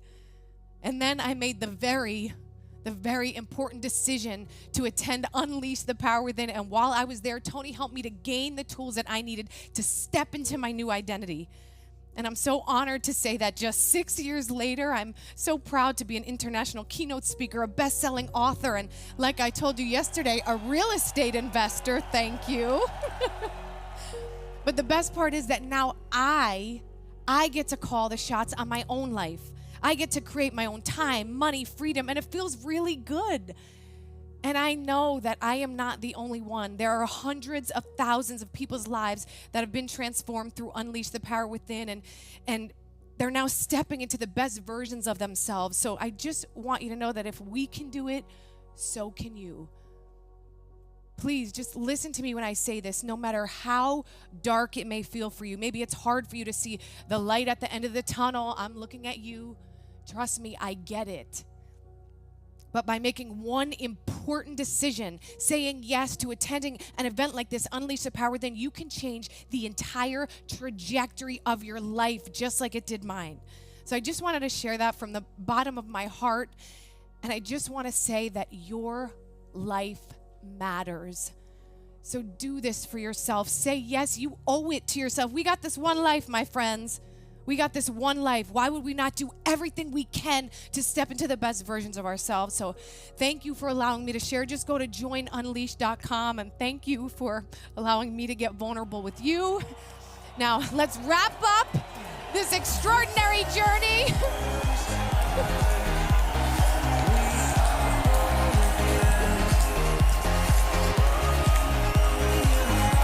You guys are the best. Thank you. All right. It is time, my friends, my beautiful Time to Rise Summit friends to bring the big guy back out here because he needs to give the big grand prize winner a trip to Fiji. So let's get our energy up. Help me welcome back to the stage the man himself, Tony Robbins. Thank you, my dear. There we go. Create some energy out there.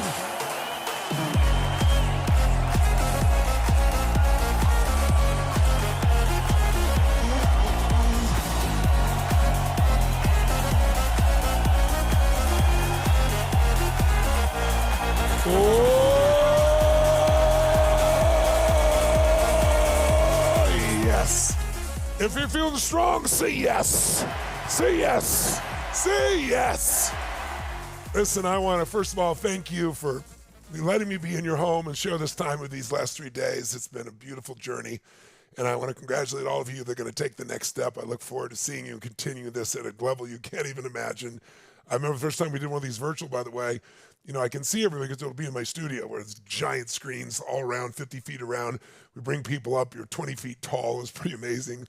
And I remember seeing these people. I can see people. I can call them by name. So what's going on with them all over the world? And people in Australia, and they started at midnight, and they go all night long. And people in Singapore, and you can see the sun rising and setting in different parts of the world. We all become family. But I'll never forget there's this man there. We're going to, by the way, you're going to get a workbook sent to you. You're going to get wood sent to you because the breakthrough we're going to do is not going to be firewalking. It's going to literally, a breakthrough with this wood we'll show you. It'll be really fun. And so we'll send all that to you. You'll have it. It'll be coming in before the event. But I remember seeing this man, because the first time we ever did it, and he was in India, obviously, in a turban and on, and his wife was sitting here in this chair, and she's watching me on a fairly good-sized screen, and you can see the camera, and he's walking by. She's having the time of her life. And after about 30 or 40 minutes of it, he pushes her aside, and he's sitting on the seat. And then we went to go to the wood break. There's only one piece of wood because she's the only one who rolled, so he's taking the wood from her so he can go break the wood. And he didn't break it because he wasn't focused, right? And she came along and broke the wood, right? So, and I know many of you are going to have your children involved. It's been fun for me to see. Some of you have had your kids involved here. So it's going to be a family affair, and I really look forward to being able to serve you. So here's your assignment first. There's still an assignment, right? We're going to take action. Everybody's going to commit to make action right here.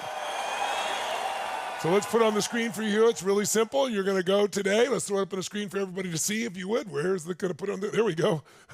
Here's the assignment. You're going to go to, again, this time, highlight my hashtag my path, or you can, again, use the QR code. And you're going to take a little video, and you're going to say, here's where I've been.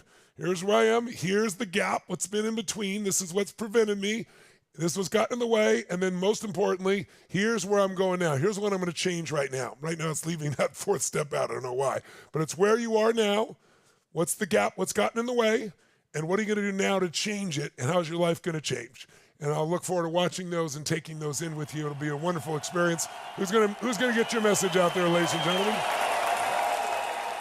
And so now let's do the final piece. Our resort in Fiji, if you haven't heard of it, Namali is the number 1 resort in the country, has been for 10 years. I built it from scratch. It's 3.5 miles ocean frontage. It's, 5 miles, or excuse me, 500 acres, 525 acres. We have waterfalls. We have a 30-foot hole blowhole like you see in Hawaii, only it's right there in the corner. Scuba diving, a 10,000 square foot spa that's won every award. And it's only for, just to give you an idea, out of all that space, and we have 125 people serving you, and the maximum number of people can stay there is 40. You have your own little place on the water with a swimming pool out front.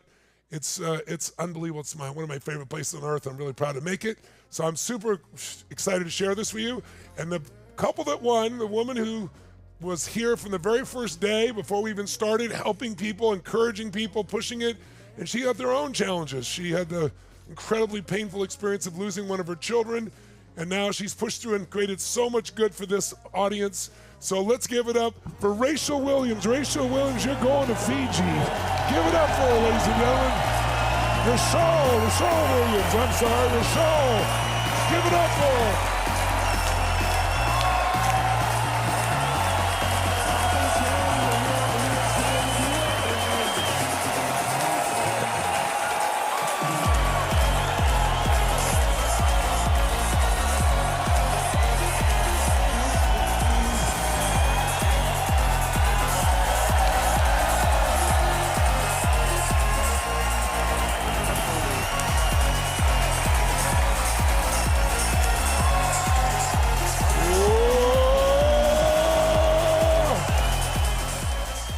Michelle, you've been such an inspiration during these days. You played full out. I know you've got children all around you at every stage and every age, and you worked your tail off to help everyone, so we want to acknowledge you. And I understand that's your fiance beside you there. Is that right?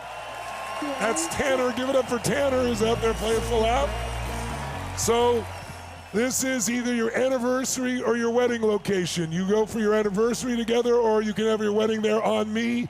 Give it up for them. It's so amazing, you guys. Love you guys.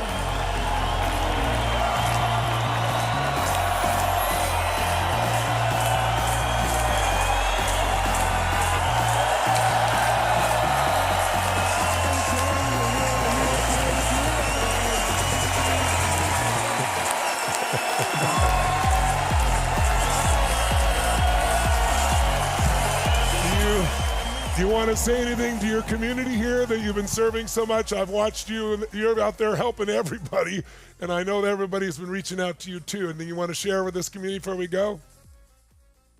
Can you hear me? Yes, we can. Okay, I'm sorry. Where are you in the world, by the way? I'm in Casper, Wyoming. Wyoming, ladies and gentlemen. Casper, Wyoming. Fiji's a different world than Wyoming, I'll promise you that. Way different, and it's definitely warmer, I'm sure. Yes, it is. It's pretty warm today. I just want to say thank you for the opportunity for like a safe, shared space for us to share our story of hell and back. And we obviously have the grit, but the support and the love is unmatched, especially in this community, but so many other communities. And it's the ripple effect. What supports us, we want to support, and we want to give back. We want to make sure that like other people know that they have support too. Well, you've been doing that all week long. Thank you. You've done that all week long. You guys deserve it. Have a magnificent either wedding or celebration of it, a honeymoon. Give it up for him, everybody. Thank you so much.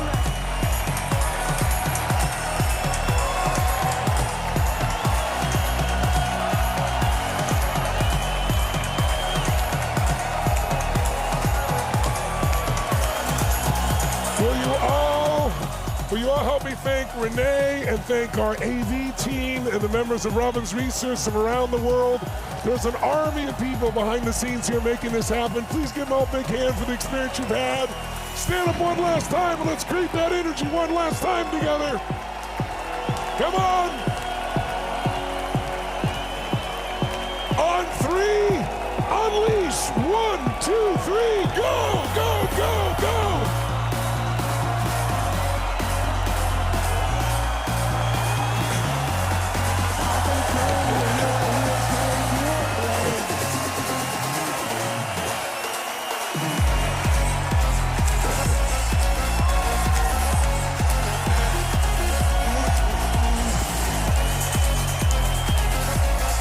For Renee, God bless you all. Give it up for Tony Robbins. And give it up for yourselves, each and every one of you. That's how you play full out. Wow. What a beautiful, extraordinary journey this has been. I mean, your guys' energy is off the charts. Thank you so much. We have had over 1.2 million people from all over the world gathered together to rise up. So give it up for yourselves. All right, please do the assignment so Tony can see it. Remember to answer these questions. Where were you? What gap did you find? What's gotten in the way? And what are you going to do now? Remember, you can use the QR code and use hashtag MyPath. It has truly been our privilege to serve you, and we're so excited to see you at Unleash the Power Within. Woo!